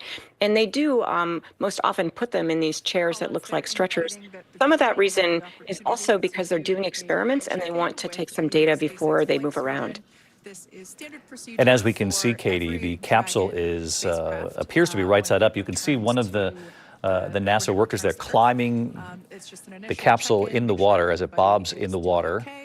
And as you say, they'll try to lift the entire capsule right onto the boat. Yeah, they will sort of drag it in. They're going to drag it into the boat and then try to lift it up onto the boat. Yep, they've got a crane. It's all they've done this. Actually, they've gotten it down pretty well. And what does it feel? Used to be a little bit of a rough ride, I heard in the beginning. What are the effects on the body? You know, they've dealt sort of with weightlessness for so long. To have made this splashdown, and what initially, if you can recall, what does it feel like to actually encounter gravity again? It's somehow it's not about muscles, and people think that we've gotten a lot weaker up there when actually we're working out 5 or 6 times a week. And so we're able to I came back in the best shape of my life, really. And so it's not about muscles, but it is about your vestibular system, your balance, because we're used to being able to float and fly everywhere. And so just by, being on the ground where it's so much more gravity than we're used to, it's almost like the Earth is like when you first get out, you see the world just kind of going back and forth, and it's pretty violent. And many people are nauseous. I can't speak for them. I can say that I was, but we have some great medicine for that too.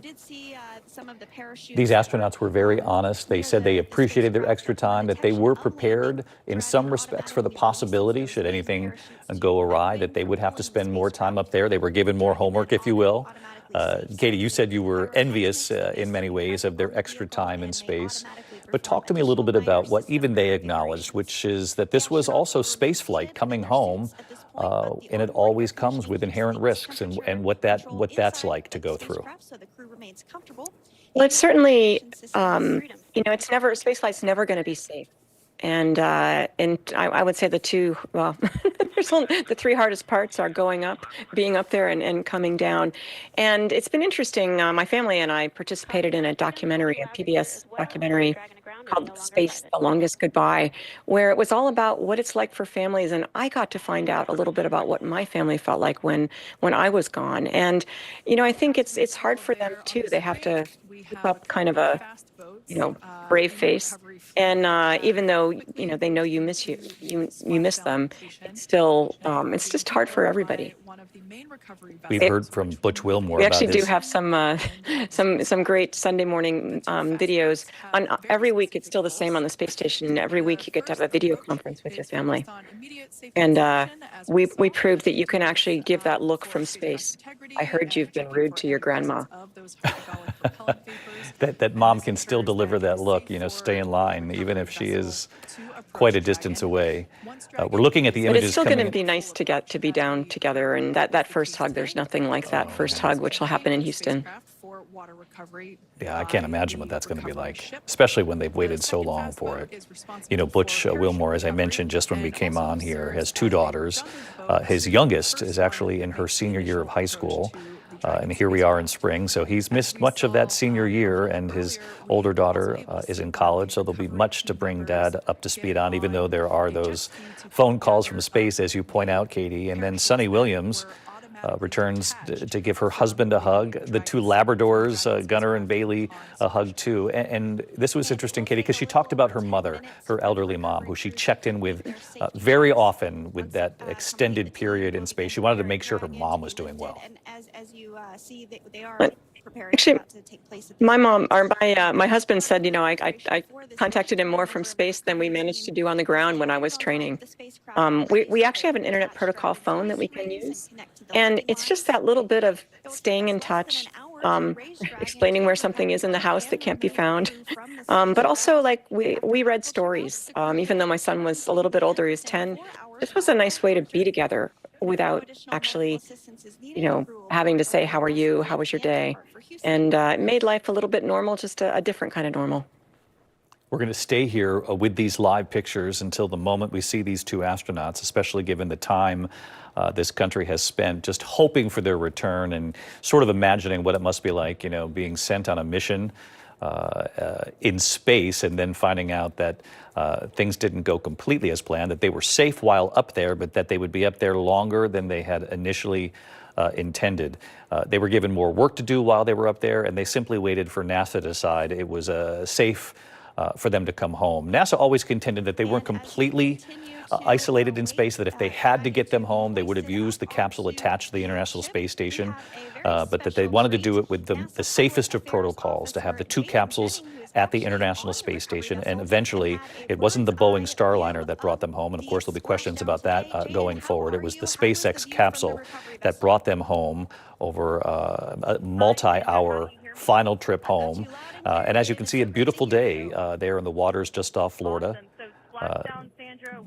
I'm sure that for them, it's never been a more beautiful blue when they get out of this capsule and look at that water. It's a beautiful picture for us to look at, but imagine for the four astronauts and certainly for Butch and Suni, who have waited so long. And as Katie tells us, both of these families knew exactly where their loved one was. They didn't have to wonder. They were at the International Space Station, and Katie actually joked that she and her family perhaps had more regularity when it came to communicating and catching up with one another than they did when she was on Earth. So in many ways, their schedules will change. They'll have them back at home, which will be very different from having to connect with them over video conference. And Faith, who's also right there in Florida on the ground, they'll go through a series of checks here. They don't go directly home, obviously, because of the effects just physically on their bodies. Katie Coleman said she was in the best shape of her life when she came back from the International Space Station. Maybe they're all onto something here, but they have to go through a rigorous checkup before they're allowed to go home.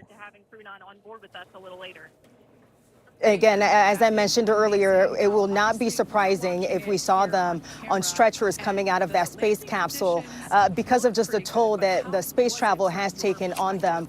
We saw Butch and Suni earlier talking about how they've been working out, what their day is like. They wake up in the morning, they check their emails. If it's a day they're able to communicate with family, they talk about that. And then they wait for their assignments from the ground here. Is it a day where they're working on an experiment? They were able to do several experiments to further space exploration. They were able to grow plants, grow food on the space at the International Space Station. Suni actually was able to break a record for the longest time spent spacewalking by a woman, 62 hours and 6 minutes. She made history while she was there as well. And then they would just work out and make sure they maintain their bodily functions. They maintain their health condition as well. They've tried everything they can, but again, it is a tough assignment, mentally, physically.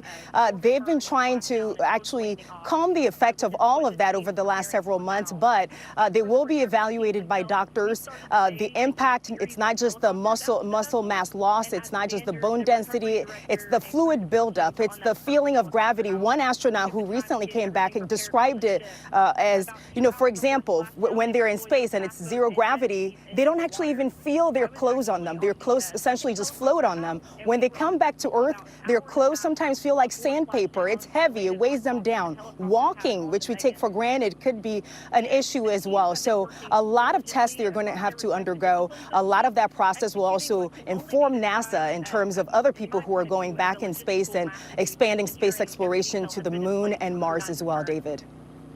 Faith Abube reporting on this journey home for two astronauts. And of course, we know there are four inside that capsule, the two astronauts who accompanied them, that capsule being pulled over to the recovery vessel. They'll actually lift the capsule out of the water if all goes well and literally place it on that vessel and then bring it to the shores of Florida. As you can see, a picture-perfect day for the return.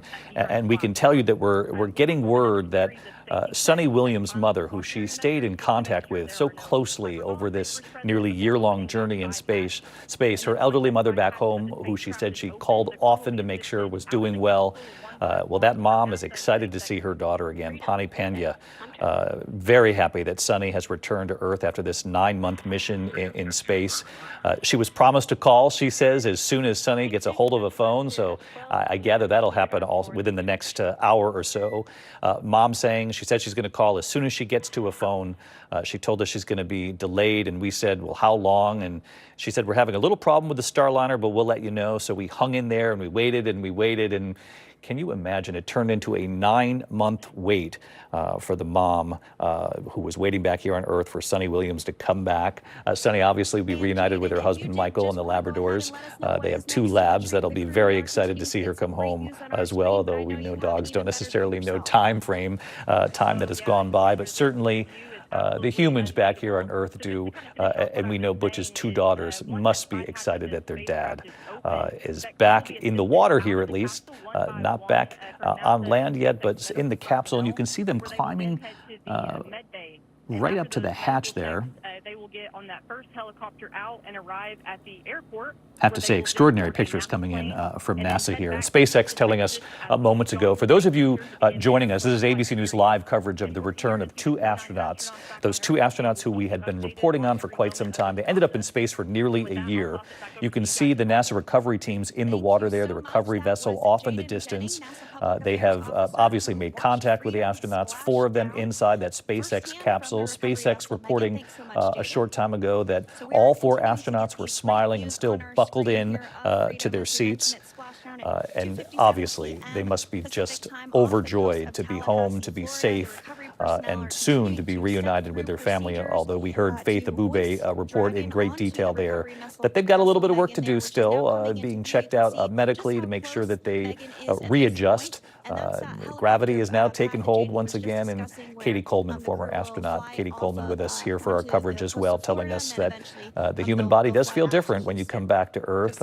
She joked, though, that she was in some of the best shape of her life when she returned from the International Space Station herself. On board, the nest will be translated to the forward. Let's listen to NASA here for a moment as they work at the vessel. Our Crew 9 team members will egress from the Dragon spacecraft. Now, here on your screen, we can see dolphins, actually, who want to come and play with Dragon. Now, one of the fast boats there in place, working to assist the recovery team member. It's incredible. I just love these views. We really see them even better in daytime, but just seeing the recovery team work in tandem to step through each step, to step through each operation. Obviously they're getting quick assists from the honorary part of the recovery team, those dolphins in the water there. Now, the recovery team member that is crawling around the Dragon spacecraft. Earlier, we saw a view where it was like a spider monkey pose. We can see that individual now standing in the bucket where the main parachutes were stored while Dragon was on orbit. Obviously, those main parachutes were utilized for Splashdown today. They were deployed and cut from the Dragon capsule, and one of the fast boats, one of the other fast boats of the recovery team, working to. We're joined now by Hakeem Oluseyi. He's an astrophysicist, science educator, of course, ABC News contributor. Hakeem, great to have you here as well. And as you see there, they're literally on the capsule now. What was that they were actually putting in through the hatch of the capsule? Is what will be used to lift. I don't know the answer to that question, David. You should ask Katie. I will. I don't can know ask the her. details of that particular process. So take me through these final steps, though, as they're in the capsule and they're going to be brought over to this vessel. Yeah, so it's just like Katie described earlier. They have to be towed to the vessel. That's when they'll be let out of the vessel. And it is a standard procedure. Whether when you're in space for a prolonged amount of time, you're losing 1 to 2% of muscle bone mass per month. So your bones are subject to fracture. So they want to be very careful with them. So they put them in these stretchers and then they take them in. I don't know if you can see this, Hakeem, but as we look at these live pictures, there are dolphins in the waters off of Florida there, giving their own welcome to these astronauts who are now back here on Earth. They are in the water. Of course, Suni Williams, NASA astronaut, retired U.S. Navy officer, and Butch Wilmore, the astronaut, U.S. Navy test pilot. They have been on the International Space Station for 9 months. They're accompanied by Nick Hague. He's a NASA astronaut, U.S. Space Force colonel, and Alexander Gorbanov, a Russian cosmonaut, also inside that capsule. Katie, if you're still with us, same question for you. I don't know if you could see sort of the gentleman climbing the capsule there. Do you have any idea what they were putting in through that sort of hatch on the capsule? I think they're attaching and maybe making sure it's the actual cables that are going to allow it to be towed in. So it looks like he's reaching into a crevice, but I imagine there's actually a bolt there to be attaching things to. But it would seem, Katie, from what we can see from these pictures, that this has been, best we can tell, very smooth here. It really looks that way to me, and I think it's nicer to land when the water's really smooth. I wanted to chime in on what it's like when we get back from space. There's sort of good and bad news. Good news is that basically we're coming back with almost all of the same bone mass, the same bone density that we left with. It may be real, and I'll be a guinea pig for a long time to understand what my bones are like. But what we're doing lots of experiments to figure out how do we make sure that people maintain up in space where we do lose it like 10 times faster than a woman who's 70 years old that has osteoporosis. And yet we are maintaining that bone. And here's the bad news. It turns out exercise is here to stay. And so, weight-bearing exercise really seems to make a big difference, things like vitamin D. And there's more details, and I'm sure there's more up-to-date research that I haven't read about yet, but I've been hearing bits and pieces, and I'm always really proud when our research means something for space, but it means a lot for Earth as well. It certainly does. We can see the dolphins up there in the distance, Katie, still right around that capsule. They must be wondering what is going on here. You can see the capsule being sort of towed in there by some of the cables that Katie Coleman suggested were attached to that little hatch that we can see. I'm sure there's a more scientific term for the hatch itself. You can see just to the right-hand side of your screen there, that circle under the arch, that's called the nest, that they'll place the capsule right on to that nest, as they call it, before the astronauts actually emerge from the capsule. And as Katie said, the effect on the human body is quite profound for any astronaut who goes to space, and certainly those who work on the International Space Station, and even more certainly for those who end up there much longer than 8 days. They were up there for almost 9 months. And here's another view from the recovery vessel itself, looking through the back. You can see the capsule there bobbing in the water just off the edge. Hydraulic arm now being lowered to lift this capsule up out of the water. Closest to the camera, that is the egress platform. Freedom. Rigging is almost complete. Approximately 5 minutes until capsule lift. Approximately 5 minutes until the capsule is lifted. You can hear the NASA sort of narrators here. Gentleman jumping off the capsule right there, swimming back. That hydraulic arm, as I said before, is the mechanism that to the other boat. Lift it. And Hakeem, just talk a little bit about the reacclimation. First of all, what the body must feel like. Katie told us what it was like to return to Earth, what the splashdown actually feels like. Then the impact on the body itself and how long it takes to sort of reacclimate. Yeah, the body goes through so many changes while in space. The most well-known historically are the muscular and skeletal changes. You lose muscle mass and bone mass if you don't exercise. And now they're aware of that, right? So they perform these exercises. But there's other things that are much more difficult to deal with. One, for example, is the movement of fluids within the body. Normally, the body has to fight against gravity to move fluids upward. When you remove gravity, suddenly all the fluids go upward, right? You get fatter at the top and skinnier at the bottom. Inside your body, there are changes. The shape of the heart changes. It becomes more spherical, and that makes it less efficient at pumping blood. Something similar happens to the eyes. The optic nerve can swell, and the shape of the eye can change, and vision becomes blurry. And not only that, when you're in microgravity, your inner ear, which controls balance, it recalibrates. And so once you're back on Earth, the slightest movement of your head sends you into a super dizzying state of mind. And not only that, your mind is impacted, right? There's a thing called space fog, where cognitive performance declines. people don't think as clear. And finally, they experience 16 sunrises and sunsets every day while in space. So talk about trying to get some sleep. It's going to be difficult. Very good point. And they've earned a nap or two after all the time they spent in space. Hakeem, stick with us here. Hakeem Oluseyi, of course, an astrophysicist. Katie Coleman, NASA astronaut herself, spent time on the International Space Station, both watching this right along with me here. They said, welcome back to their NASA colleagues right here, the folks at NASA narrating this, not only for us, but inside that capsule as well. The capsule now back on the recovery vessel. Since Dragon splashed down, and as you can see there, the spacecraft is already on board the recovery vessel Megan. Things continuing to move very smoothly today throughout the entire operations from the deorbit burn up until this point as well. And Freedom, it looks like the positioning wasn't quite right, so they are working on repositioning the capsule in the nest now.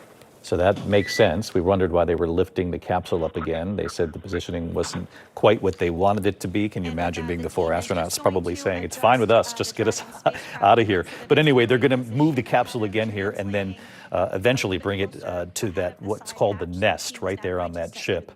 And then it's our understanding that each astronaut, all four of them inside that capsule, will emerge one by one. Just think about some of these numbers here. Butch Wilmore and Suni Williams ended up spending 286 days in space. 286 days. That was 278 days longer than they were supposed to. Initially supposed to be up there just about a week, 8 days or so. They circled Earth 4,576 times.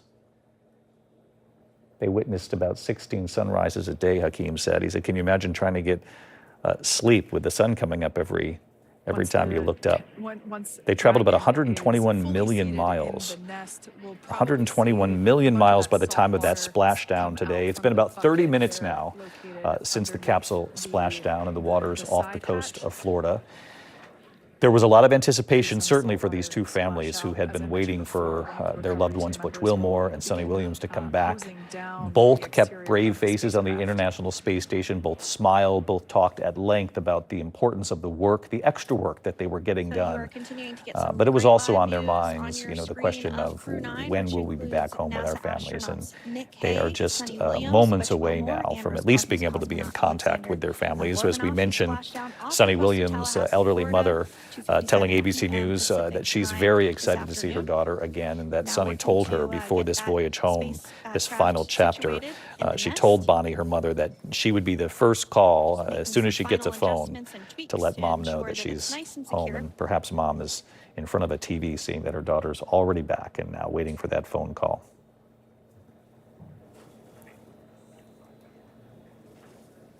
Faith, as we can see, the capsule is now firmly on this vessel.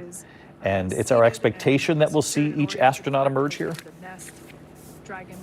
Yes, and they will come out one by one. We expect them to come out on a stretcher just as a precautionary measure. And as we're watching this moment, David, it reminds me recently of something Butch said about this re-entry and how he felt about it. He said, nervous, no. Cautious, yes. As part of space exploration, he always knew the dangers. It comes with a lot of dangers. We saw that when the Boeing Starliner tried to dock at the International Space Station on that 8-day mission. It was a perilous journey, according to Butch himself, but they made it through. They relied on their team. They relied on their years of experience, and that is exactly what they did again today as we watched them re-enter back into the Earth's atmosphere. And now we're watching as they're going to be opening that hatch shortly for them to come out one by one, get that medical evaluation, get flown from here to Houston, Texas, eventually reunite with their family members. Those family members they've been keeping touch with via email and via phone calls occasionally. Butch Wilmore talked about missing basketball practice, talked about missing a majority of the last year of his daughter's high school senior year. He talks about just the mental anguish, the mental toll this assignment has taken on them. And that is, of course, the toughest part of this assignment. They've done space exploration before. They've gone to the ISS before. It's that emotional bond they have with their family members. It's the not knowing when they're coming back. Faith, just stick with us here. Actually say that was the toughest part. Yeah, the not knowing. And Faith, stick with us here for our coverage. We're coming up on 6:30 when World News Tonight comes on the air here in the East. We're going to pause here for a moment so to let the entire audience join us for World News Tonight. So stay tuned here in the East. We begin right now. This has been a special report from ABC News.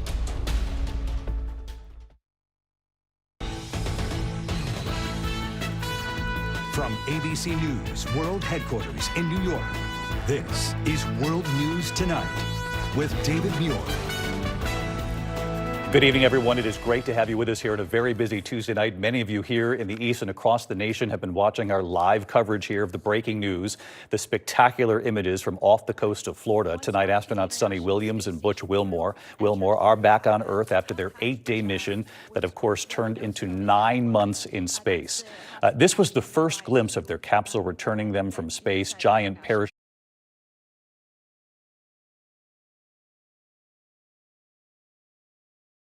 Crew 9, which include Nick Hague and Alexander Gorbunoff, launched back in September from the Kennedy Space Center in Florida. So that will be the very first time that hatch is opened. Once docked to the International Space Station, crew enter through the top hatch, which was where the nose cone is now closed. That's the hatch that they actually utilize to go ahead and get inside the International Space Station.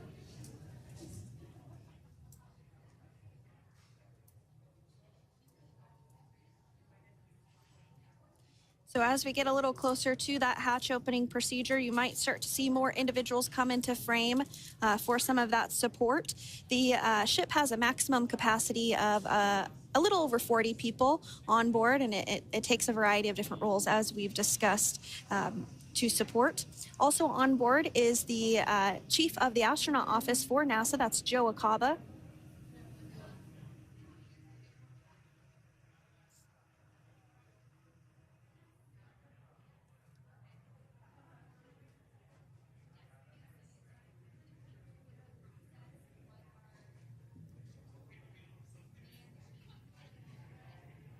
Now, while we are standing by for translation of the Dragon spacecraft to the platform there, the recovery platform that we see in the foreground, it is important to note that Nick, Suni, Butch, and Alexander will be getting assistance from the recovery teams while exiting the spacecraft. This is the same process for any returning long-duration crew members.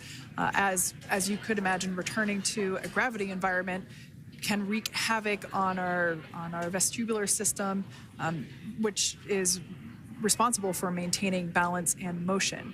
Of course, safety is our #1 priority with this operation, so we'll see the crew members helped out of the spacecraft one by one, and they will be assisted the few feet to the medical quarters aboard the boat. And on board Dragon are 3 veteran space flyers. That includes Nick Hague, the commander, as well as Butch Wilmore and Suni Williams. Alexander Gorbunoff is completing his very first space flight on this mission, and he completed 171 days in space along with Nick Hague.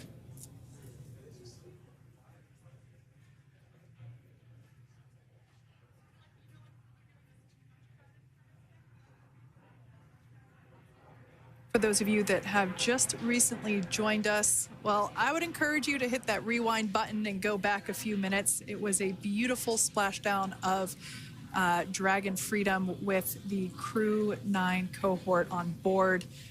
They had an on-time splashdown at 5:57 p.m. Eastern Time, 2:57 p.m. Pacific Time. We can see that the spacecraft...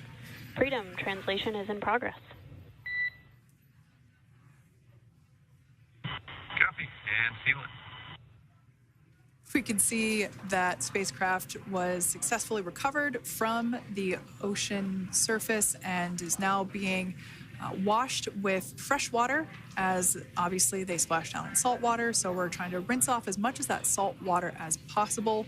And we can see the spacecraft continuing to move closer and closer to that recovery deck. Freedom, the crew is working on side hatch opening now. Expect hatch open in about 2 minutes.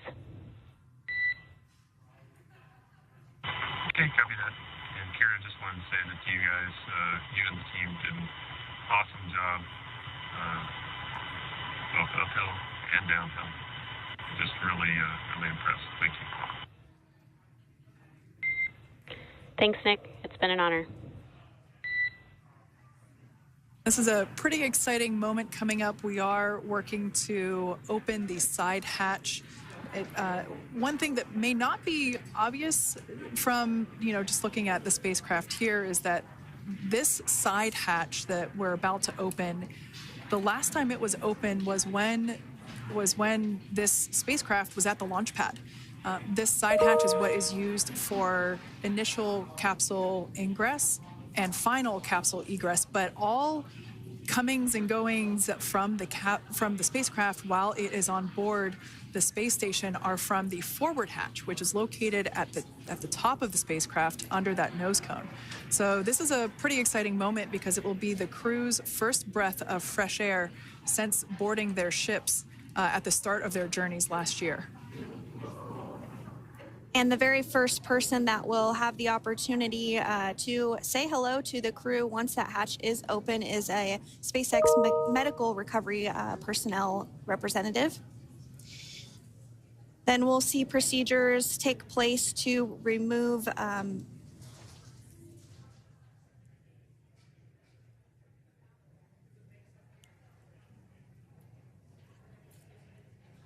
the footrests of Dragon. That will just help the recovery personnel get a little bit more room to access the crew and help get them out of the spacecraft.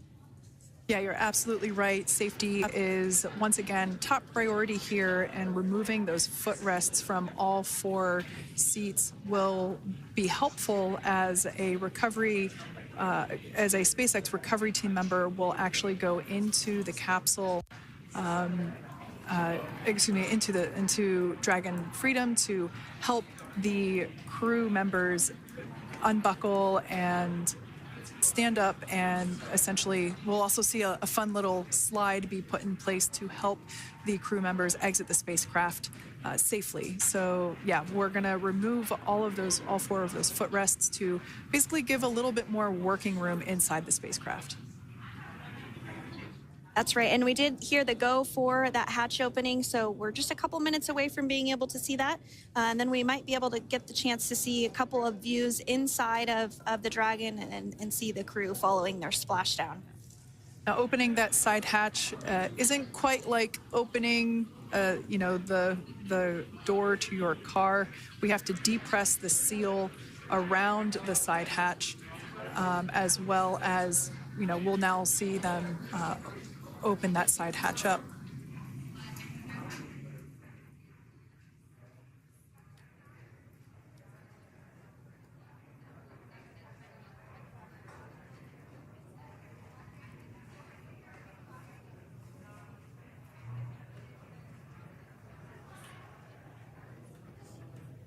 And there you have it. The side hatch is open for the first time since September.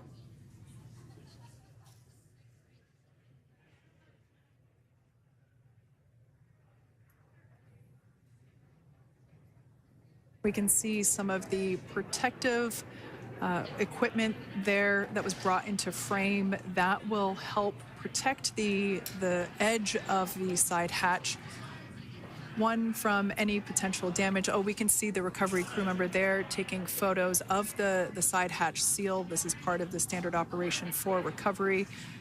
These photos will get saved into our procedure.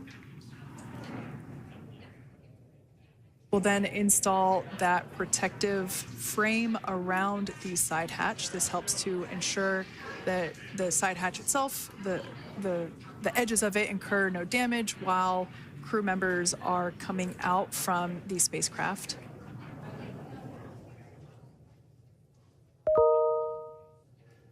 If you missed it, there was also a recovery team member that went inside. So there are now 5 people on board the Dragon spacecraft.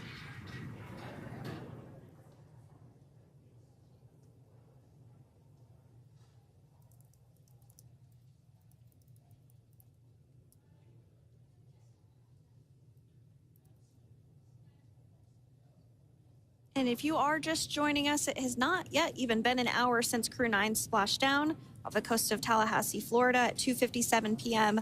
Pacific time. The crew is now on board the recovery vessel Megan, and the hatch is open. The next major milestone that we'll see is when the crew will actually egress or exit the spacecraft. But before that, they'll continue to, the recovery personnel rather, will continue to install that protective area around the hatch and then remove the footrests. So we're a couple minutes away from seeing the crew egress, but not too long away.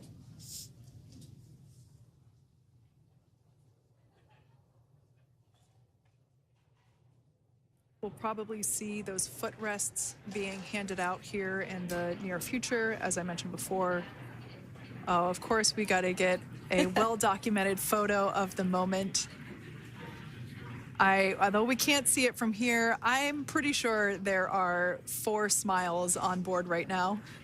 And we did hear that report out from the commander, Nick Hague, following Splashdown, that there were four smiles as far as he could see. Yeah, capsule full of grins.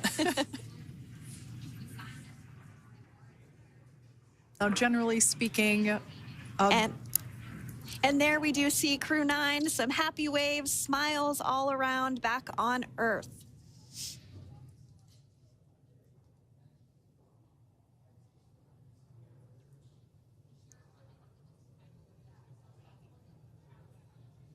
Generally speaking, we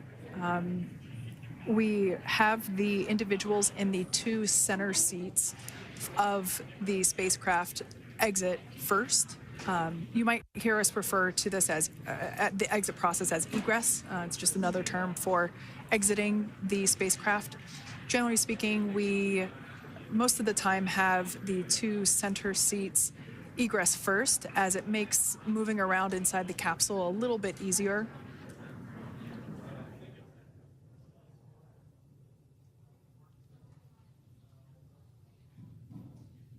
We can see the tablets that were previously located on the upper leg of the crew members. We can see those being handed out to the recovery team. Those were taken off prior to the entry phase, to spacecraft reentry. Those had to be stored and secured prior to dynamic operations.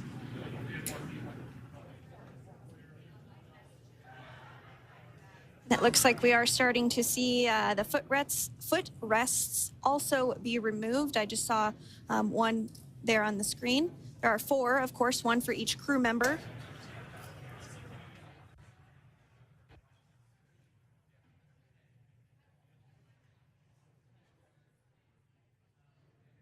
Those footrests are made out of carbon fiber and are actually sized appropriately for each crew member, as everybody has different measurements and different leg lengths.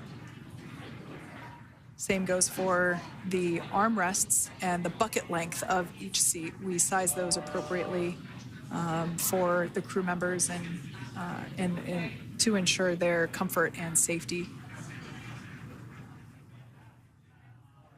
I believe we just saw the little ramp that is used to help slide the crew members out from inside the spacecraft. And once the crew does exit Dragon Freedom, they will be placed on to a stretcher to go to a medical bay for medical checkouts. This is standard procedure for all Dragon spacecraft flights that Splashdown crewed, as well as for our Soyuz spacecraft that land in Kazakhstan.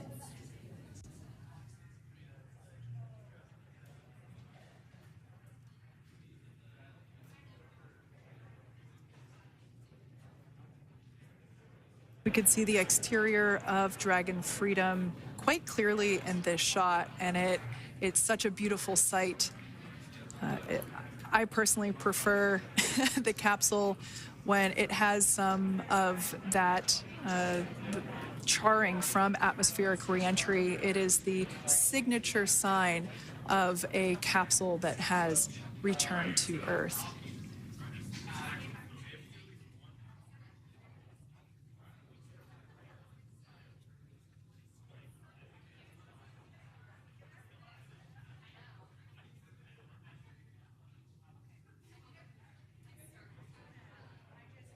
Continuing to stand by for our first crew member to egress or exit Crew Dragon Freedom following their splashdown at 2:57 p.m. Pacific time.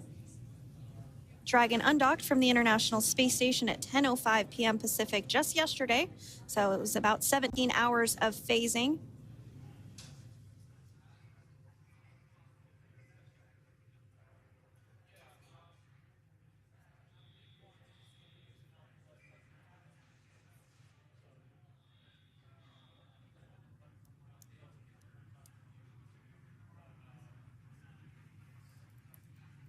And while on board the International Space Station, Crew 9 contributed to 900 hours of science, over 150 research experiments and investigations, making great use of the microgravity lab of the International Space Station, which celebrates 25 years of continuous human presence this November.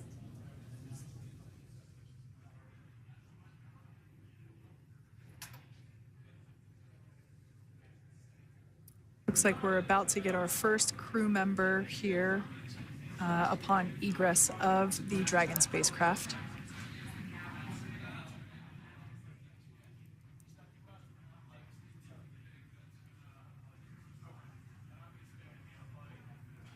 So we are standing by for that egress. Outside of Dragon, you do see one of those stretchers. This is the expected procedure as the crew will be taken to medical facilities following their exit from Dragon.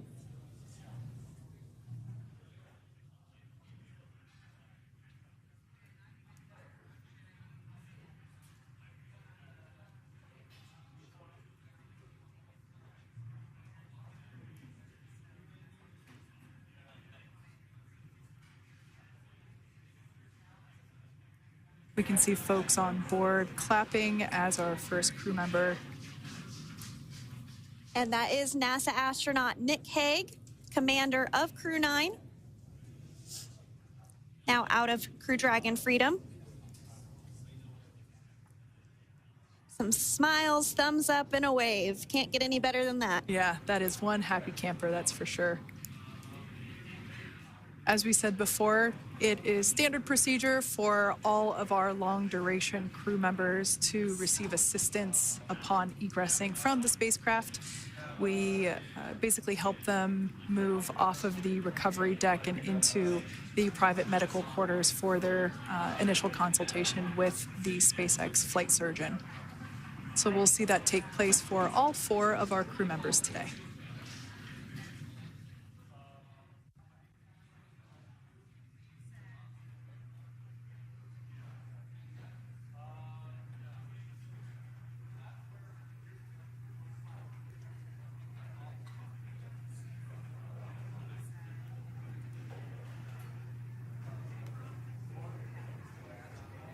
And we are standing by for the next crew member to exit Freedom.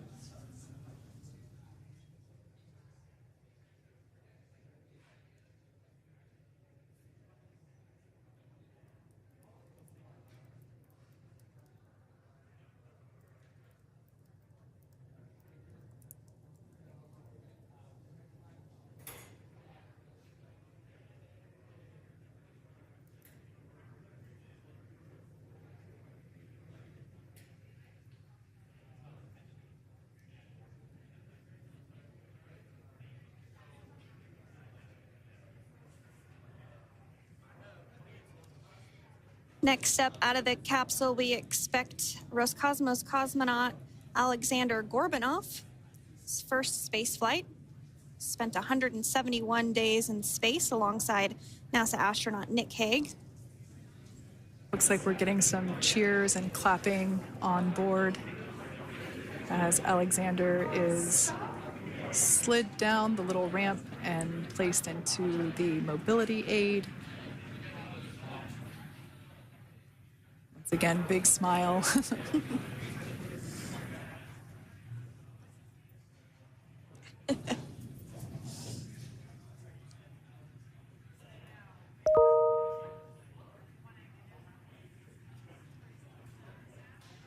Now, the 2 crew members remaining in Dragon are NASA astronauts Suni Williams and Butch Wilmore. They completed 286 days in space. One of the remaining footrests being removed from the Dragon spacecraft.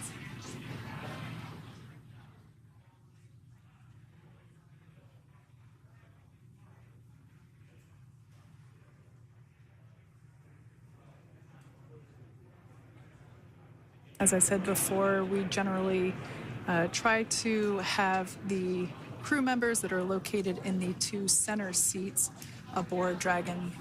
And we like to have them egress first if possible, as it creates a little bit more movable working room inside the spacecraft. There is a recovery crew member inside that is helping all of our Crew 9 crew egress or exit from the spacecraft.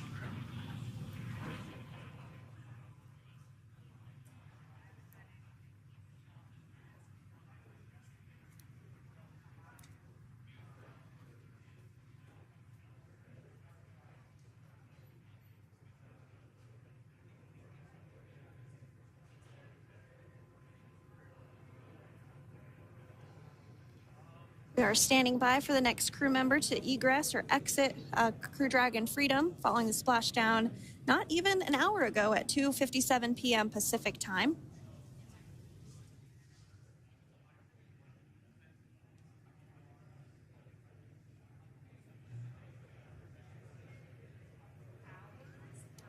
Really have the recovery operations down pretty quick at this point. Yeah, it's pretty incredible to think that, just 5 years ago when we were doing the initial demonstration missions of the Dragon for Crew Dragon, that now we're under about 30 minutes for, to retrieve the spacecraft from the water, and just several minutes here while it's been on board, and to get everyone, really to get that side hatch open.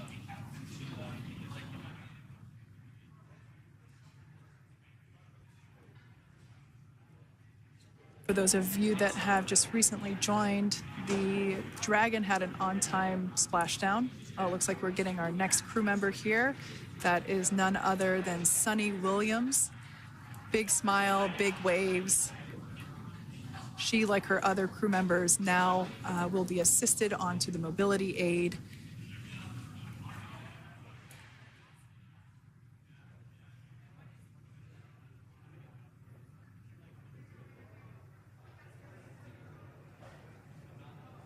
There we have it, some waves, some thumbs up, and some smiles.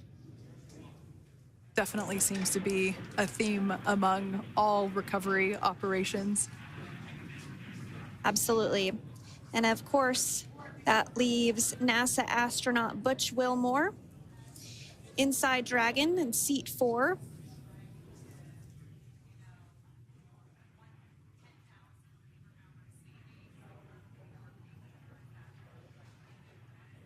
We're getting some views of him now as he egresses or exits the spacecraft.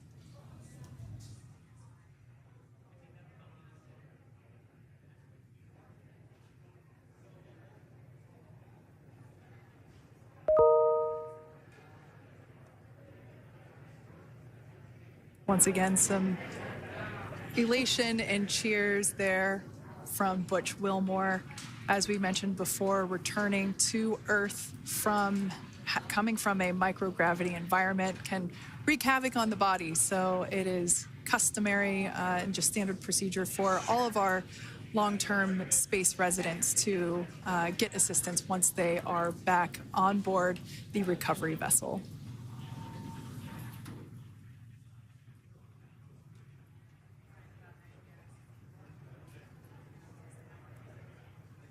Well, now that Nick, Butch, Suni, and Alexander are safely back home on Earth and getting checked out by the NASA medical team, we're going to wrap up our live coverage of their return.